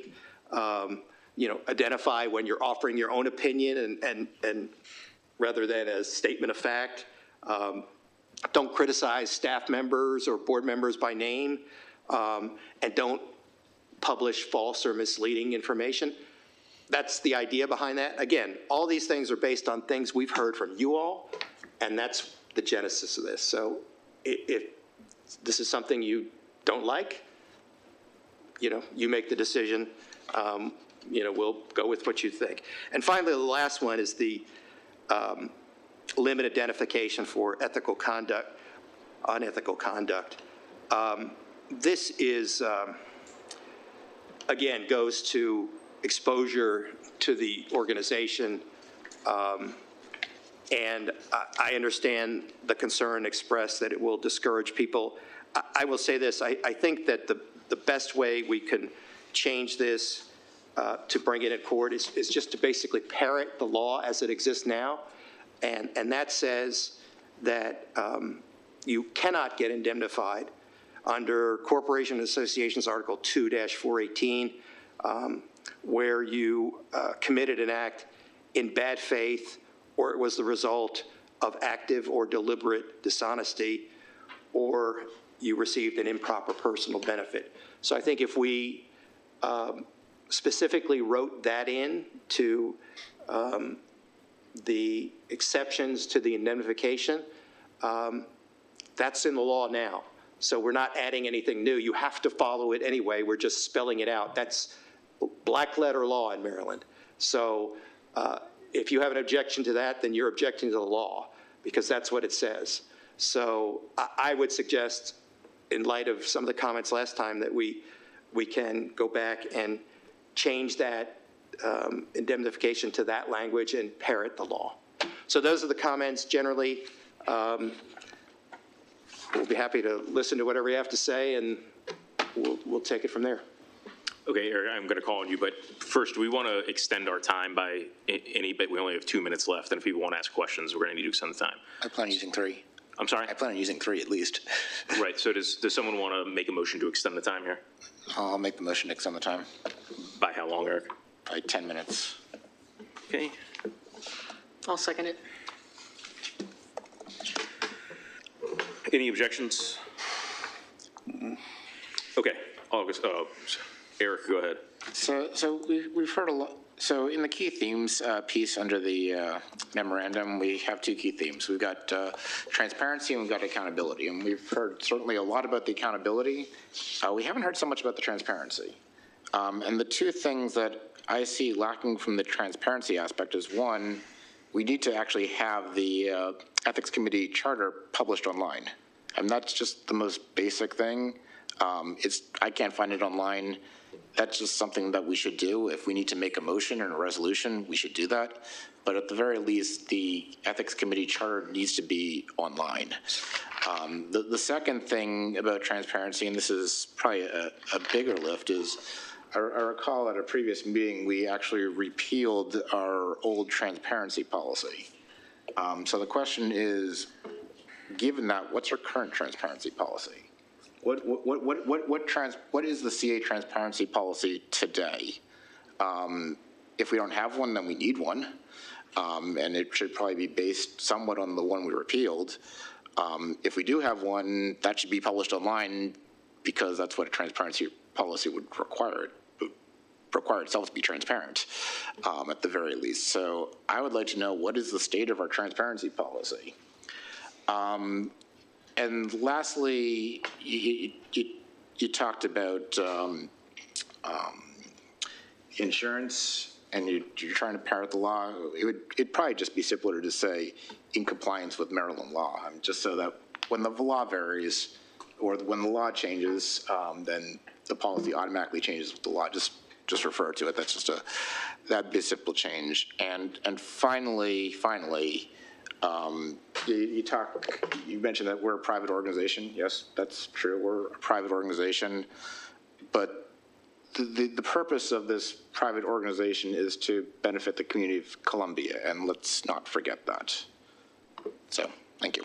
Okay, does anyone else have questions or comments on these 5? Karen? Yeah, so I was listening to what John was talking about, and some of the stuff that we seem to be wanting here already exists.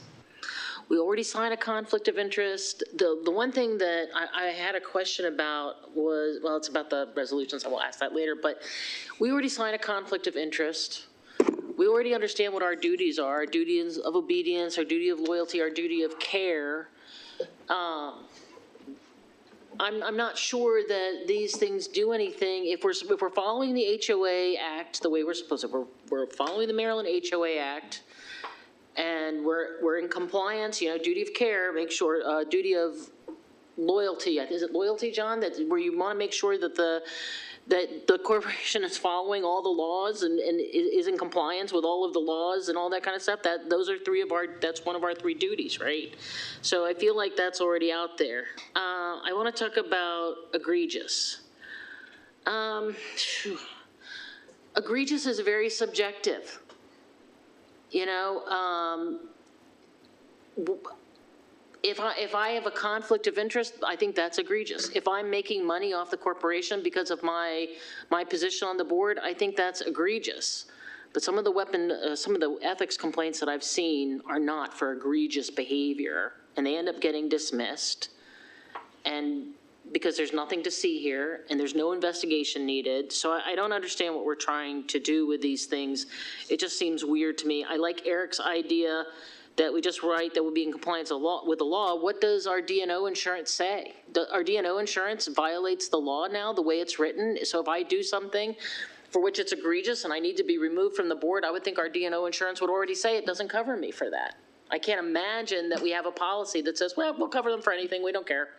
I mean, I think that probably we do already follow the law. So some of this stuff just seems very, very redundant to me.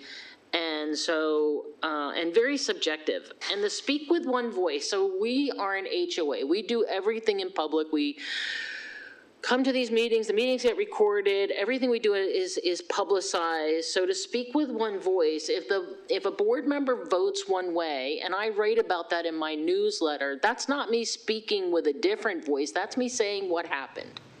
That's me saying how people voted. That's not defamatory. If you can't defend your vote, that's not defamatory. That's not speaking with one voice. That's saying what happened at one of our board members, at one of our board meetings, rather. And I just think this whole thing is crazy. I don't know why we're doing it. I don't know why we're wasting time. I agree with some of the residents speak out where they said it's just board members fighting with each other. It's a battle of egos, and it is dumb, and it's a waste of time. And I think what we have already works.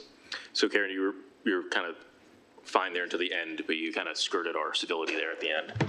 I'm sorry, what was that? What'd you say? She was skirting our civility rules there at the end by calling it dumb. Does anyone else want a Sky? Yeah, I've talked to a lot of people. We talked about these at our village board meeting and blah, blah, blah. Got a lot of comments, written comments. That I believe in the tiered sanctions, but the comments I've heard about 3 strikes and you're out come from people who are very passionate against that, and they have changed my mind because you can't compare various things.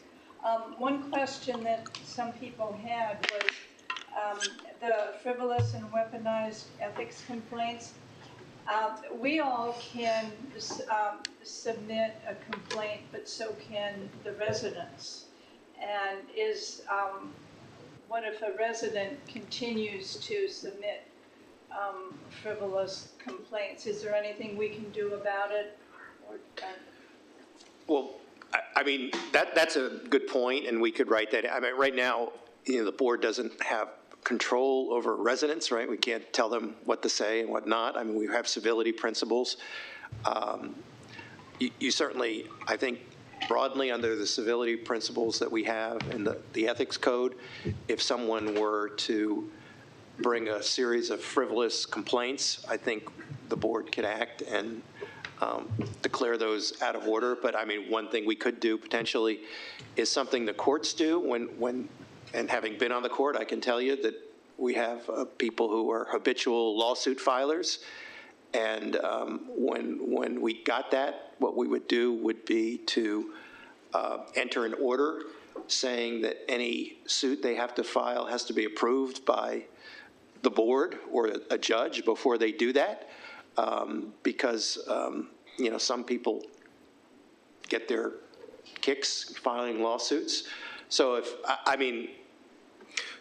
that can happen, but we can write that in. But right now, the board doesn't have power. I mean, we're not going to discipline a resident.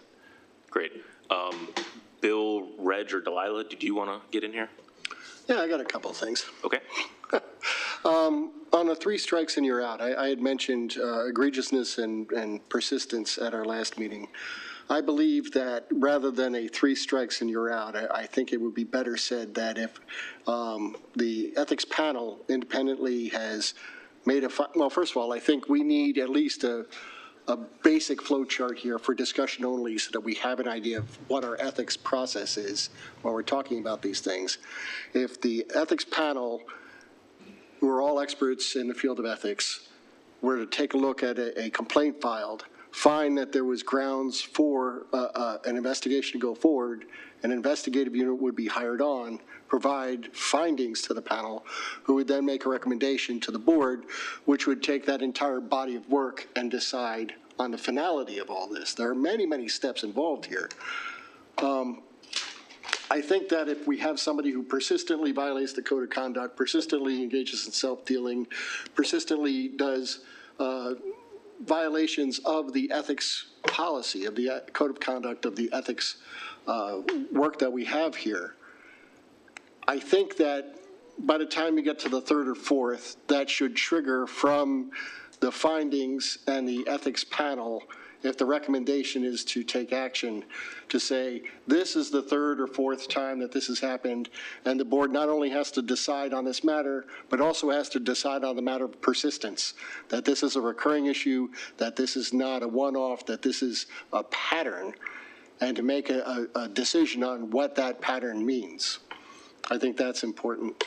I think that when we're looking at, well, I'll just leave it at that. I'll collect my thoughts and come back around, so. Okay, so we only have 2 minutes left. 3 of us haven't gotten a chance to speak. Does anyone want to make a motion to extend the time again? Motion to extend for another 15 minutes. Is there a second? Second. All right, so Bill and Reg, any objection? Okay. Delilah or Reg, do you want to jump in here? Go ahead, Delilah. You go first. I was thinking back to the training that we had on that Saturday, the retreat, and the distinction they made between a representative and a strategic director. And I think that we need to think about what is going to protect this organization in the long term. And we have the fiduciary responsibility to make sure that resident money is not being wasted on the misconduct of board members. So having something like the disqualification of a board member that's been removed for future service, it protects the organization. It shows that we respect resident money, their financial contributions, and it also shows the victims of that misconduct that we don't tolerate that. Imagine being a staff member or a board member who is sexually harassed, and that board member that did the harassment was removed, and then because their village is not so in tune with what's going on with CA, because we have such little voter turnout, they get reelected, and then the victim then has to work with that board member that committed that misconduct. So I think it benefits the organization and protects everyone at the table by having these guardrails here. Reg, go ahead. Okay, so I was thinking about what you said, and really, if there was someone on the board who was sexually harassing a member of the board or a staff member or somebody in the community, absolutely, I'd be 100% behind you. Yes, that needs to be taken care of, but there are ways of taking care of that. What my concern is, and it's been my concern all along, it's when we start weaponizing thought, and when we start weaponizing positions. If I disagree with you, is that grounds for a ethics violation? Generally, we'd say no. However, the truth is, and I've kind of seen it here several times, is that there is that tendency to do that, where if we disagree with somebody, we'll say, well, okay, that's an ethics violation, when it really isn't. And they're using ethics for something it wasn't meant for. And that's what I have a problem with, is that we're doing that and it's not the right thing. And then we're also, what's funny is I was told, in a discussion with someone, they said, a while back, we had a discussion, we got a legal opinion, and it said something totally different from what John said. Not said John's out of line, just that it was, that they said that, yes, we're entitled to our First Amendment rights, it doesn't go away. But yet, I may have misunderstood, but I kind of heard something different. So my concern is that we are busy trying to legislate ethics when we're not, what we're facing right now, what we're talking about has nothing to do with ethics. It has to do with difference of opinion. Again, if it was someone that, sexually harassed, using the example you used, if it was sexually harassing, I'm with you, 150%. But if it's because you disagree with what I say, or you dislike my vote, or that I want to go out and walk through a village and campaign for candidate X, and those things are wrong, that's not what ethics is about. So we need to turn around and figure out what ethics is about, and it isn't what we've been talking about here.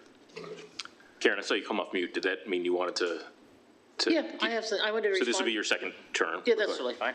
I mean, this is getting tired. So I wanted to speak to Delilah's point about, and Reg touched on it a little bit. This is why we have to involve the villages. This whole process completely disenfranchises the villages. It says the board's going to act, and the villages get no say. If we have someone like this Delilah described, the villages need to be involved so that they're informed, because the villages set up the election committees, determine who is actually qualified to be a candidate to run, and in no way do we include the villages in any way in this process. And that, to me, is a huge lack. I don't know why we're disenfranchising the villages from this process. So that would be my one point. And on the First Amendment stuff, I get that we're a private corporation, and private corporations can do whatever they want to your First Amendment rights, but do we really want to be the company that does that? Do we really want to be the company that takes away people's rights to free speech? I mean, I know that we can, but do we want to do that in the atmosphere that we're currently living in? That just seems like, speaking of egregious, that seems a little egregious. Anyway, that's all I got. I'm done. Thanks, Karen. Anyone else? Okay, so if you're still collecting your thoughts, I'll jump in. And I'll say that I really appreciate that John and team listened to the feedback that everyone provided and made some really substantive changes to these 5 concepts that I don't get the sense that people appreciate that there have been material changes made. Because a lot of what is the concerns being expressed are no longer valid with the changes that are made.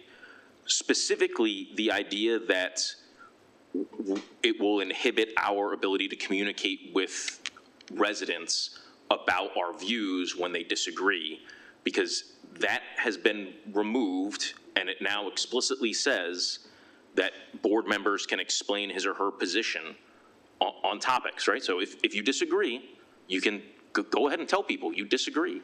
Like that speak with one voice section has been really softened quite a bit, to the extent that effectively it says, tell everyone you disagree, but don't lie to the public, and don't harass staff members or other board members. That's what's in there now. And the Bill, I hear what you're saying about the 3 strikes rule, but I don't know. I think like what it says addresses your concern already. I don't get where the disconnect is there. And I think that maybe just seeing it written in more detail, that'll help. And so yeah, I just think that there's also a overarching concern that this is all going to be done on very trivial things, but none of us want a bunch of trivial ethics concerns going on. It's unanimous. No one on this board wants a bunch of trivial ethics complaints being made or being used to remove people from the board. So if we're all saying that, that's not an issue. Would someone else like to jump in? I'm going to try and collect a couple of thoughts here. As far as the 3 strikes and you're out, I agree with what Sue said earlier tonight. It is kind of simple and catchy, and it doesn't speak to what I'm trying to say. And as written, it says that upon the 3rd, the decision is made. What I'm trying to say is, if there's multiple times that we have similar issues from a board member, that there should be triggered a separate discussion on not only the actual discussion, the findings for that particular case before them, but that there is a history of this, there is a persistence, and a decision must also be rendered by the board related to that aspect of it. And I think that would be a much better way of providing deliberation on it than to just say 3 strikes and you're out. That is not the right way to do things, I don't think.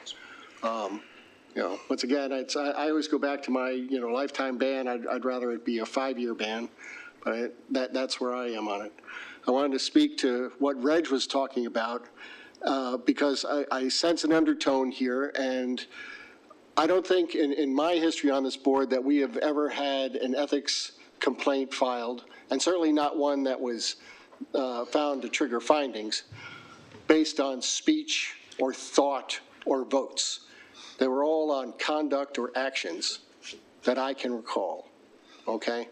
And if you're thinking that the ethics policy would be used for speech or votes or thoughts, I can tell you that I would never do that, and I don't think anybody ever would do that. That has not been the past practice of this board.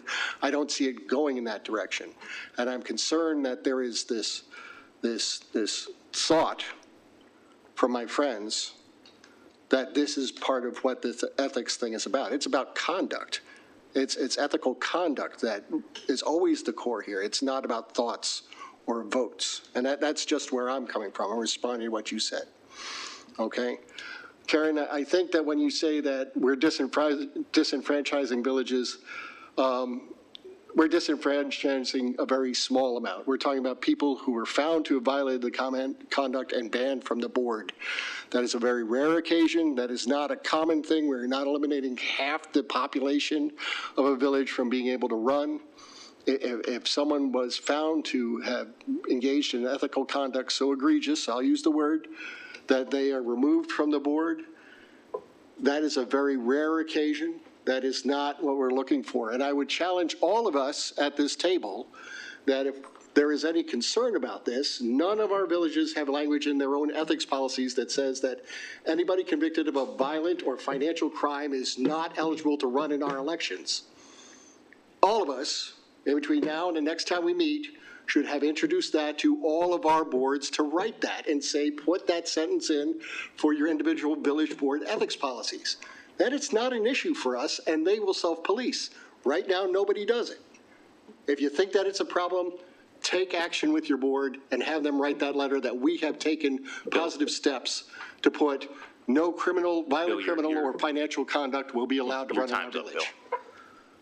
We should own this. Does anyone else want to speak?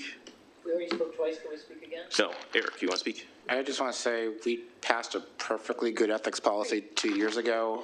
I don't see why we're turning time revising a perfectly fine ethics policy that we spent 1.5 years debating 2 years ago and working through and passing. We've got an ethics policy. We signed it. It's fine. I think it's time that we actually start getting to business of improving our community and working for our community. That's what the CA should be about. And we shouldn't be having every meeting debating ethics. We should be debating things like financial statements and figuring out where our money is going and how our money is being used. Those are the types of discussions we as a board should be having. How are we benefiting the community? What can we do to further benefit the community? Rehashing the same ethics policy year after year after year, I don't think is helpful for our community. I think we need to start looking at our residents' needs and start looking outward, not being so myopic and just looking at ethics policies. We need to look at things that are affecting the greater community and how we can improve the greater community and what we can do to make things better. That's my point. We've got an ethics policy. Why are we rehashing this? Okay, And Reg? Last question. What is the state of our transparency policy? Ooh, that's a different topic. We can get to it later. Reg, go ahead. So I just want to remind everyone that that we had a number of residents and people that have spoken and said, what their thoughts were, what their opinions were.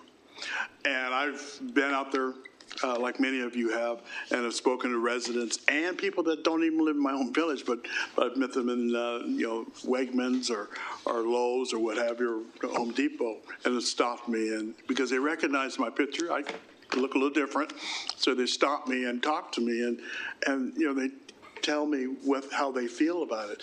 And I tell you what, to a person, they all have said the same thing. What everyone else has said here, pretty much what everyone else has said tonight, talking about the residents. I just want you guys to remember that it's the resident. Yes, this is a corporation, but it's the residents who put each one of us here. And so we need to be mindful of that, because we need to go back where we still have to, every other year or every year, we still have to run for election. And I'm not saying be afraid, but at least pay attention to what they're saying, because it's important to them. And I don't doubt that everyone here has nothing but the greatest respect for what we're supposed to be doing, and they look at this as, this is the right thing. You believe that this is the right thing, and I believe it, and you do too. We just have to remember, again, what is ethics and why are we, we're trying to come up with something that's going to be meaningful. We did this last year, and if I may be wrong, but we did it the year before. I just don't want to be doing it again next year too. Let's get it right, get it done, but let's make sure it's the right thing and that we're not using it as a weapon against each other. That's all I have. Okay, thanks, Reg. I'm gonna jump in. I'll be quick, Delilah. Another thing that's a very clear misunderstanding that people are having is that they think that these changes in the ethics policy gives the board the ability to remove people from the board, and that's a brand new power. That is not accurate. The board already has that power to remove one of its members. What these changes do is make that less arbitrary. And that's what a lot of people are concerned about, is that people are concerned about how arbitrary what these concepts are, but this is way less arbitrary than what currently exists. And Bill, I'll follow up with you on the 3 strikes rule, because my brother, that's what it says. Delilah, did you want to jump in? Yeah, I think that the average resident would like to have the peace of mind that there are guardrails preventing their fees from paying out lawsuits caused by the board.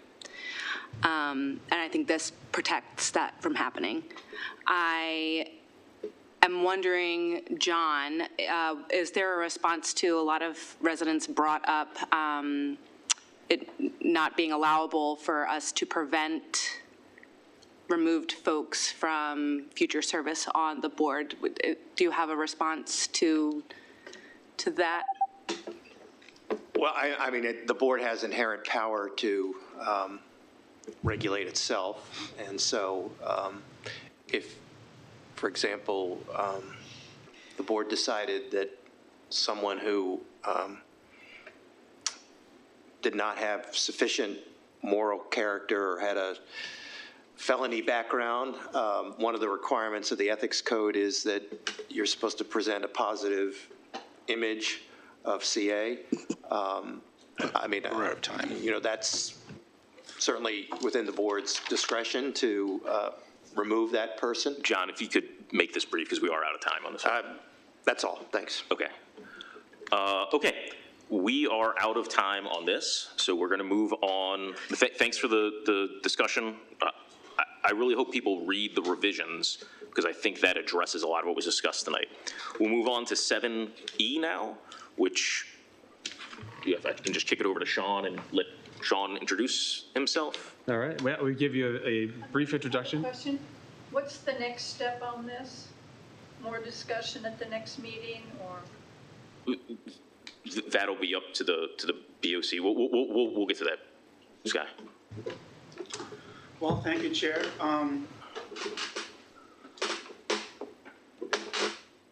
Here, go. So kind of my journey has been mostly on the private sector, and I have about 30 years in the private sector, starting from GE Healthcare. And then, actually, believe it or not, I was on the Prometric Testing Center side, which is a global company, for 16 years, traveled the world, and did all kinds of good stuff that I enjoyed. And then last 2.5 years before I came here, I was the CFO of Cecil County, Maryland, going through the taxation, bond financing, and sending you guys tax bills. I mean, I was a tax collector for the county.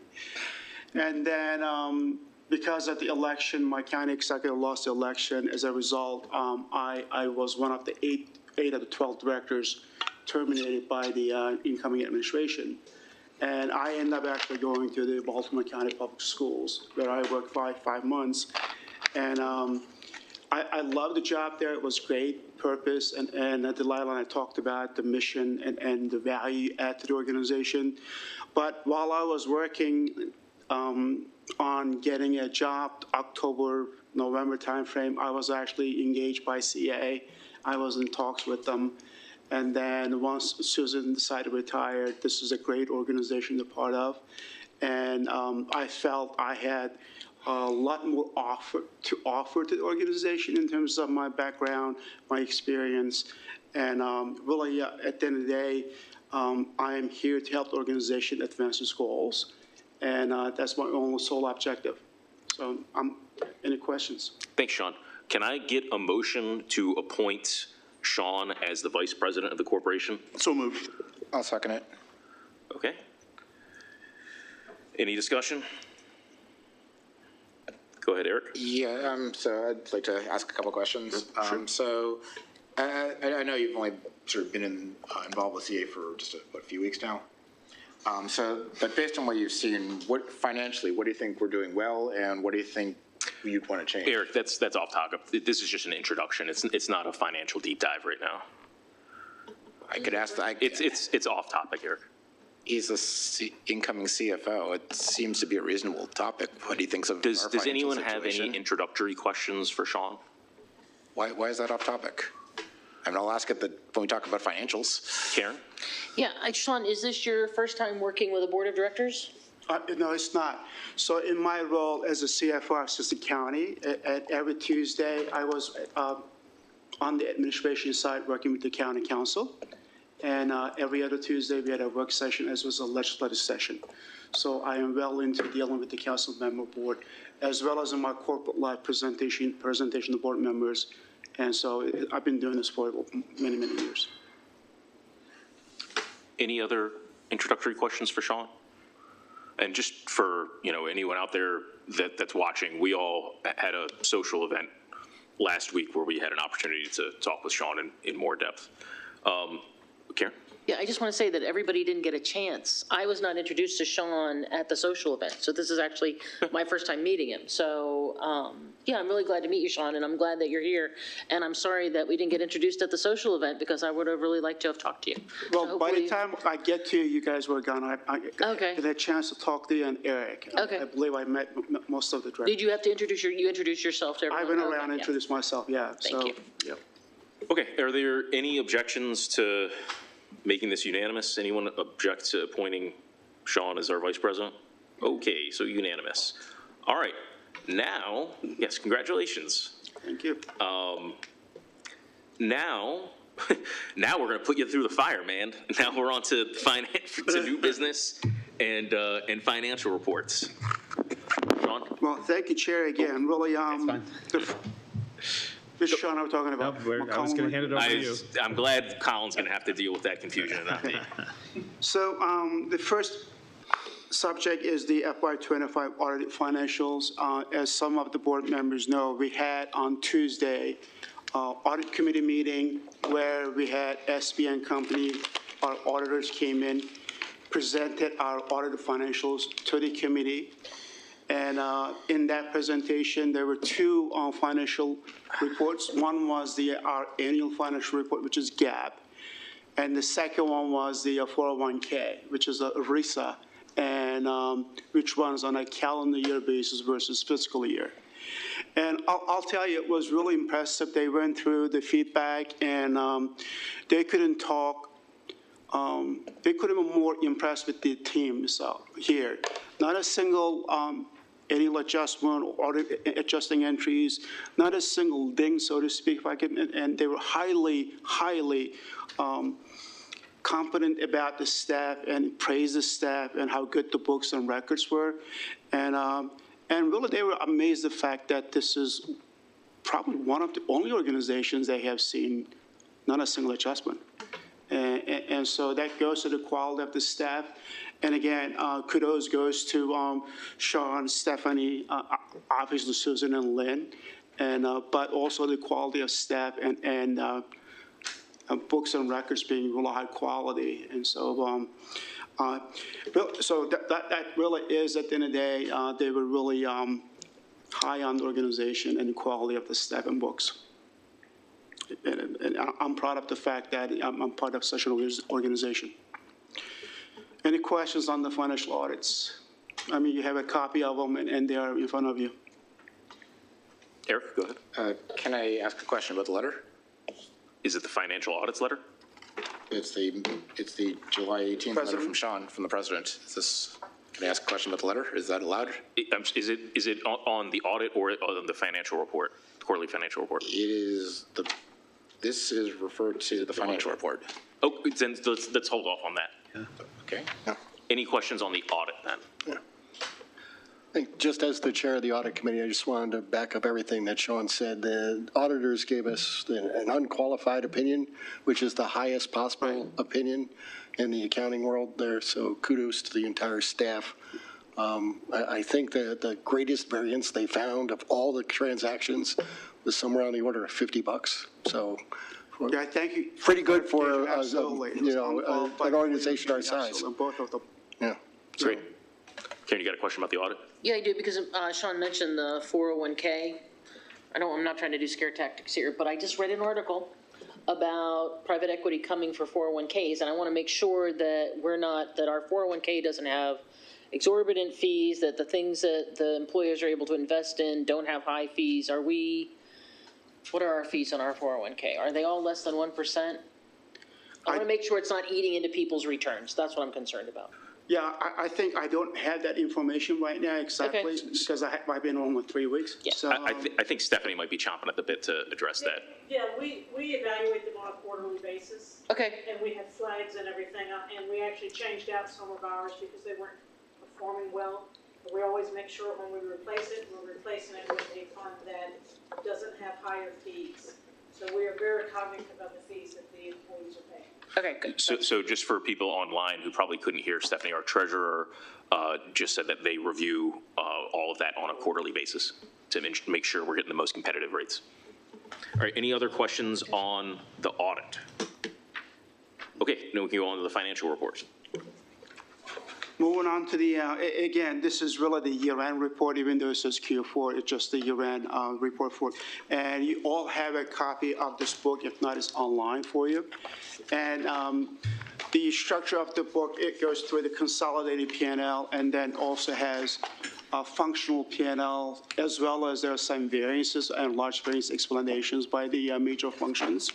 And then there are some good charts in terms of when it comes to membership trends, as well as the makeup of the additional allocated membership revenues and where the growth is coming from.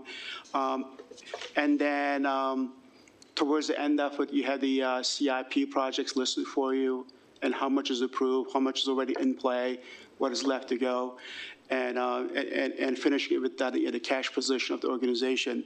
So Really, at the end of the day, it's similar to the same story as the audited financials, which is exactly what it is. The only difference between this book and financials that auditors put in, this book has the budget comparison. And the audit report, you have year-over-year actuals, and it gives you a good perspective of what the organization said they were going to do, where we ended up. But overall, I think the organization, in terms of books and records, and financially in a good condition. But I think, as Sean alluded in earlier conversations, we have to start thinking about long-term and where this organization is going to go and what we can afford in terms of what needs to be done to our aging infrastructure and changing demands and demographics that you were talking about. So, yeah, we just got to start working on building our cash reserves further to get to the target as soon as possible. And that has implications on how we are reviewed in the future when we go to market to borrow money that will relate to our creditworthiness and credit rating. So building reserves definitely will help us improve that position when we go to the market. And ultimately, it will help us lower the cost of borrowing when we start going to 10, 15, 20 years, because the business itself doesn't generate enough cash to do what we want to do. Any questions? Eric, do you want to ask your question about the letter now, or? Yeah, I've got several questions. So I'll first ask the question about the letter, but I've got several questions about the financials. You might want to try to get some of them all in there, because you get 2 turns. Again, this is the stuff we should be talking about. But first question about the letter. First paragraph says we ended the year $6.9 million above budget, so I'd congratulate the organization for beating budget. I believe this is the 5th year in a row, if I'm not mistaken. And we've basically beaten budget by several $1 million each year. My question is, based on this track record of beating budget over the last 5 years and this past year by $6 million, from an annual charge perspective, what does that translate to? How much could we reduce the annual charge based on the success? At this point, you're asking me a question. We haven't done these scenarios, right? So what you're asking me is a really isolated point. And as a CFO, I got to think overall everything what you just said impacts. And simply, if I went to the credit agency and say, I'm going to cut my revenues down, guess what's going to happen? So there's an impact on that. And then there's also impact cut to the services and access to people. So I don't know, right? Those are all impacting. Obviously, there's a lot of headwinds coming our way, right? So having $18 million in emergency reserve, I can tell you, is nothing compared to what we have to commit to in the next 5 years, 10 years. So what you have to realize, Eric, is that the business only generates $2 million to $5 million a year cash flow. Don't look at the revenue. You got to take a look at what is left at the end of the day once I pay all my bills and fees. And then what can I do? This year, obviously, we did $2.4 million cash. And I can't build large facilities at $2.4 million a year. And then one of the things that you have to look at is the contingency reserves, which is the emergency fund. Our cash rate is burn rate is about $7 million a month. That doesn't even cover you for 2.5 months. If something happened, the revenue stopped coming in, what do you do with the organization? On top of looking at other stuff, right? And when I go to market, actually right now I'm engaged with the Moody's, which is our rating agency. This organization initiated before me getting here, looking for a credit upgrade to AAA. Right now, by Moody's, we are AA1, which is actually equivalent to AA+, AA+ for Fitch and S&P. So again, these are all the contexts I have to consider. Your question to me, you got $6.8 million. What does that mean for my members? That's a short-term question for 1 year. The question is, what is the impact of that next 10 years? So those are the things I have to consider. So if I could, before Eric goes again, does anyone else have any questions about the financial report? Okay, go ahead, Eric. So I just want to follow up on a couple of things. One, free cash flow, you mentioned $2 million, but I'm looking at historicals. 2024 was $6.2 million, 2023 was $7.9 million, 2022, this is page 10, was $11.1 million in free cash flow, 2021 was $6.9 million.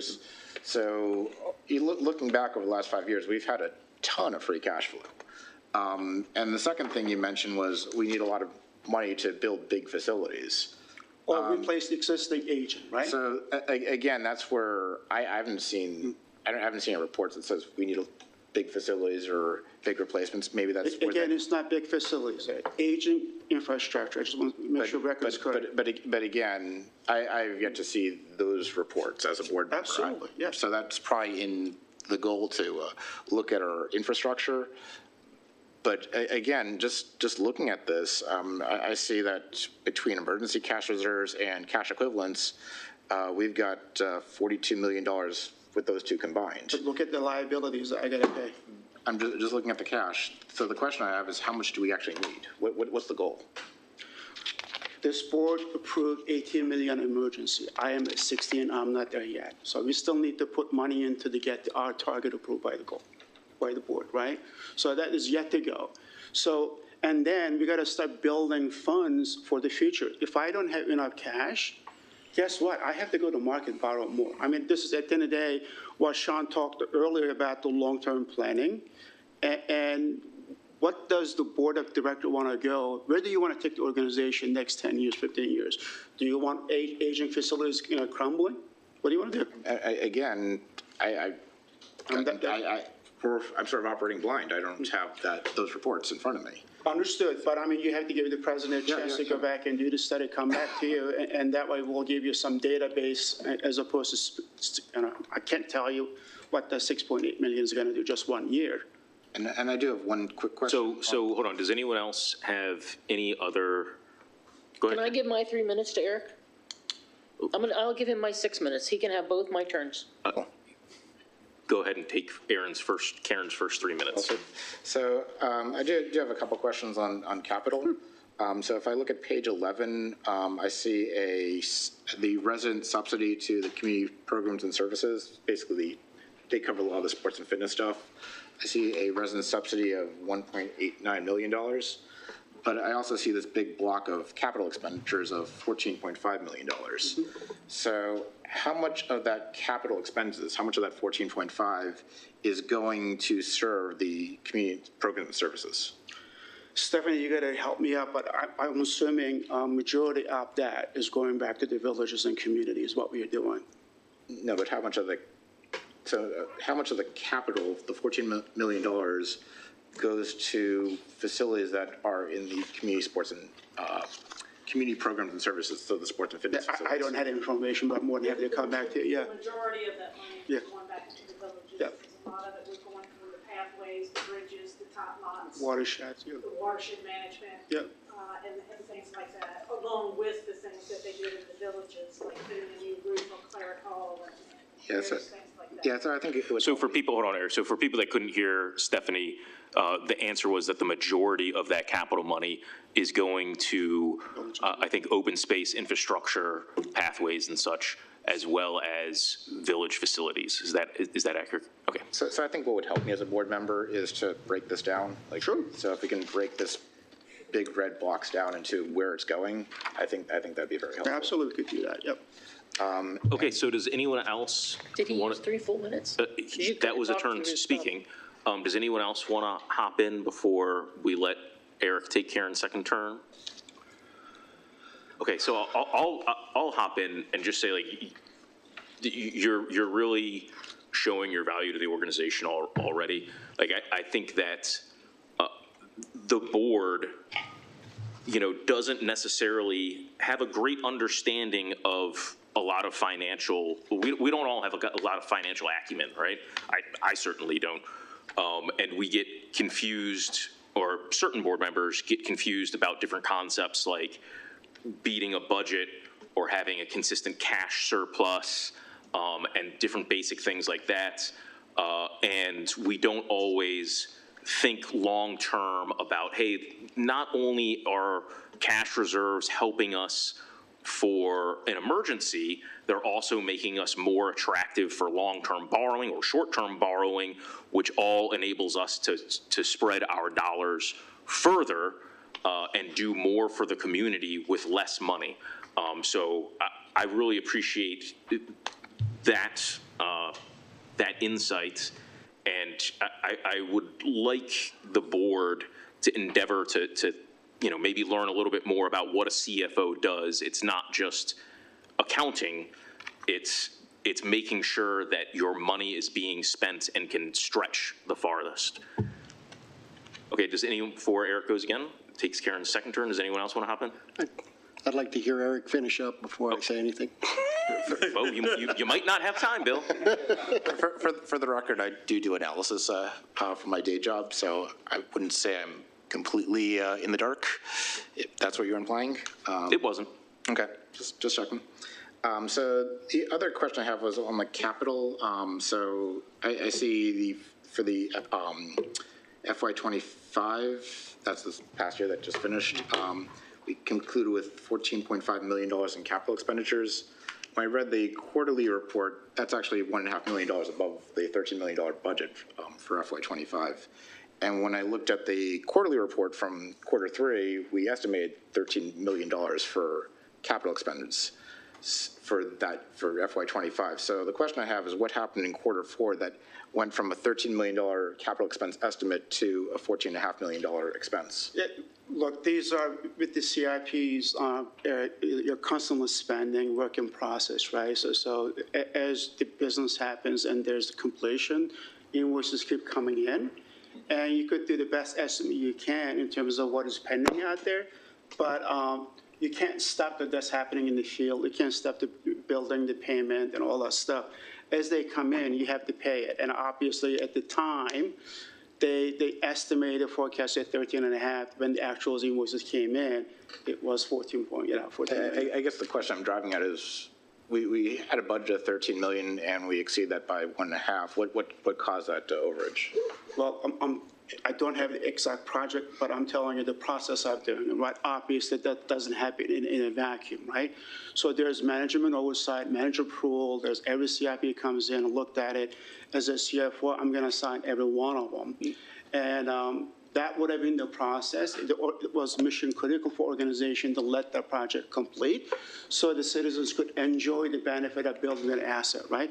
So at the end of the day, you're asking what exactly the difference is. Hey, Sean, I think Jeremy might be able to actually answer Eric's question more. Yeah, there were some major renovations that were completed in Q4, namely historic Oakland elevator, as well as the renovation of the Art Center and Stonehouse facilities. So there were some multi-million-dollar renovations that were completed in Q4. Okay, Bill, you wanted to get in now, I think? Yeah, sure. I think now's a good time. Sean, if you could help me out, I just want to make sure I understand what's going on here. This net increase in assets, the $10 million, that would be our position as of May 1st of this year, is that correct? The beginning of the fiscal year? Yeah.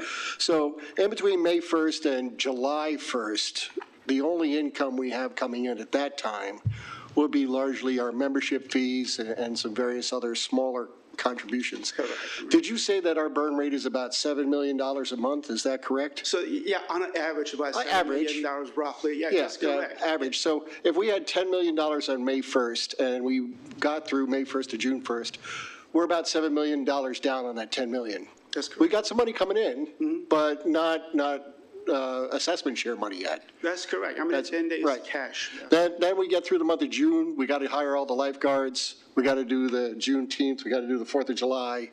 We got a lot of stuff going on. We're going to draw down enough, probably more than $7 million in June, but we only had 3 carrying over from May, and we got membership money coming in. We're now at July 24th, and hopefully people are writing their checks and sending in their assessment shares. So if we're sitting here and we're thinking along the lines that Eric's thinking, that there's $10 million on the table, as of right now, a substantial amount of that $10 million is really not even there, right? So I ask you, would it be more important for us to maybe look at the Q1 for 26 to try and ascertain where we are as far as where this ship is going rather than looking backwards to May 1st? Yes, I think when you look at one quarter alone, it doesn't make the year. You still got 9 months to go. And there's also seasonality in the business, right? So I think you still have to look at the Q1 with the eye at the way you're going to end up the full year. Right. So at the end of the day, what counts for the banks and auditors is how you finish end of April. Right. But again, to your point, there's one point in time. And your needs will fluctuate depending on incoming cash and as well as paying your obligations. Those are very short-term oriented operational stuff. It doesn't lend itself long-term planning at all. Yeah. And as a CFO, my job is not only look at 12 months, my job was to take a look at, 2 years, 3 years down the longevity of the organization and making sure we are not highly leveraged. Sean, I appreciate your clarification, and I appreciate your long-term outlook. Thank you.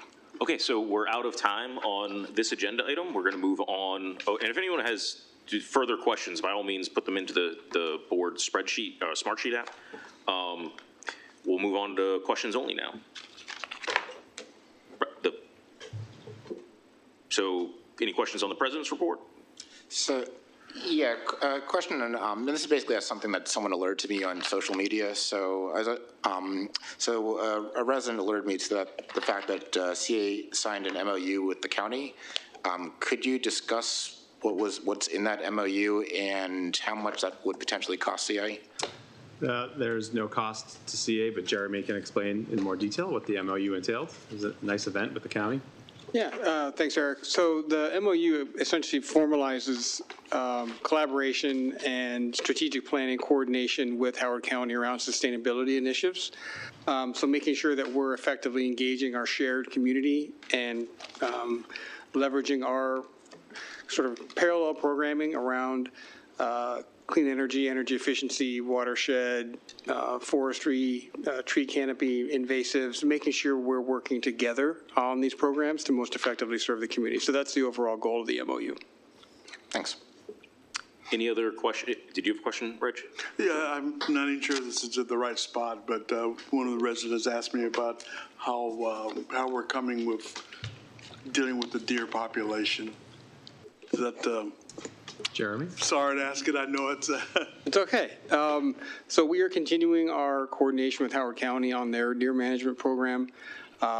We have completed an infrared survey of the community in collaboration with Howard County this spring. We have those results now. We're working on finalizing ways that we can coordinate with their plan that's being submitted to the state, because it's highly regulated in terms of how it's managed in the community by state code and how the county implements the state regulations around deer management. And so we're actively working with the county. We'll have more information on that shortly for the community around what's going to be happening this fall. Okay. In the course of the conversation, they also asked me about the possibility, and again, this is someone asking, the possibility of having selective hunts. And I said, absolutely no, but that would be a correct answer. Am I right? That is not on the table at this time. Thank you. Karen, did you have a follow-up to that? I'm just going to add, there are hunts in across the street from me in Blandair. They do bow hunting. So, but my mom and others go in and scare the deer off before the hunters come in, so I'm not sure how effective it is. Eric or Reg, send whoever was asking about the deer to Karen. Tell them that she's the problem. All right, Bill? I was just going to say, how many people are going to the all-city swim meets starting tomorrow night and carrying on to Saturday? 14 teams, Phelps Duck Pool, absolutely fantastic, wonderful time. I was just wondering how many people are going. I tried to make it a question. Are Mike's kids old enough to be on swim team? My oldest probably is, but I think we're holding off till next year. Any other questions for anything in the packet? Okay. Any proposed new topics? Eric? Yeah, I think the transparency policy should be a new topic, assuming depending on whether we have one or not. So I'd like to know about what the status of the transparency policy is and if that's something that we need to revise or update. Okay. Any other proposed new topics? All right. Chair's remarks. Let's go home. Can I get a motion to adjourn? So moved. Second. All right, Karen moved, Reg seconded. Any objections? All right, good night, everybody.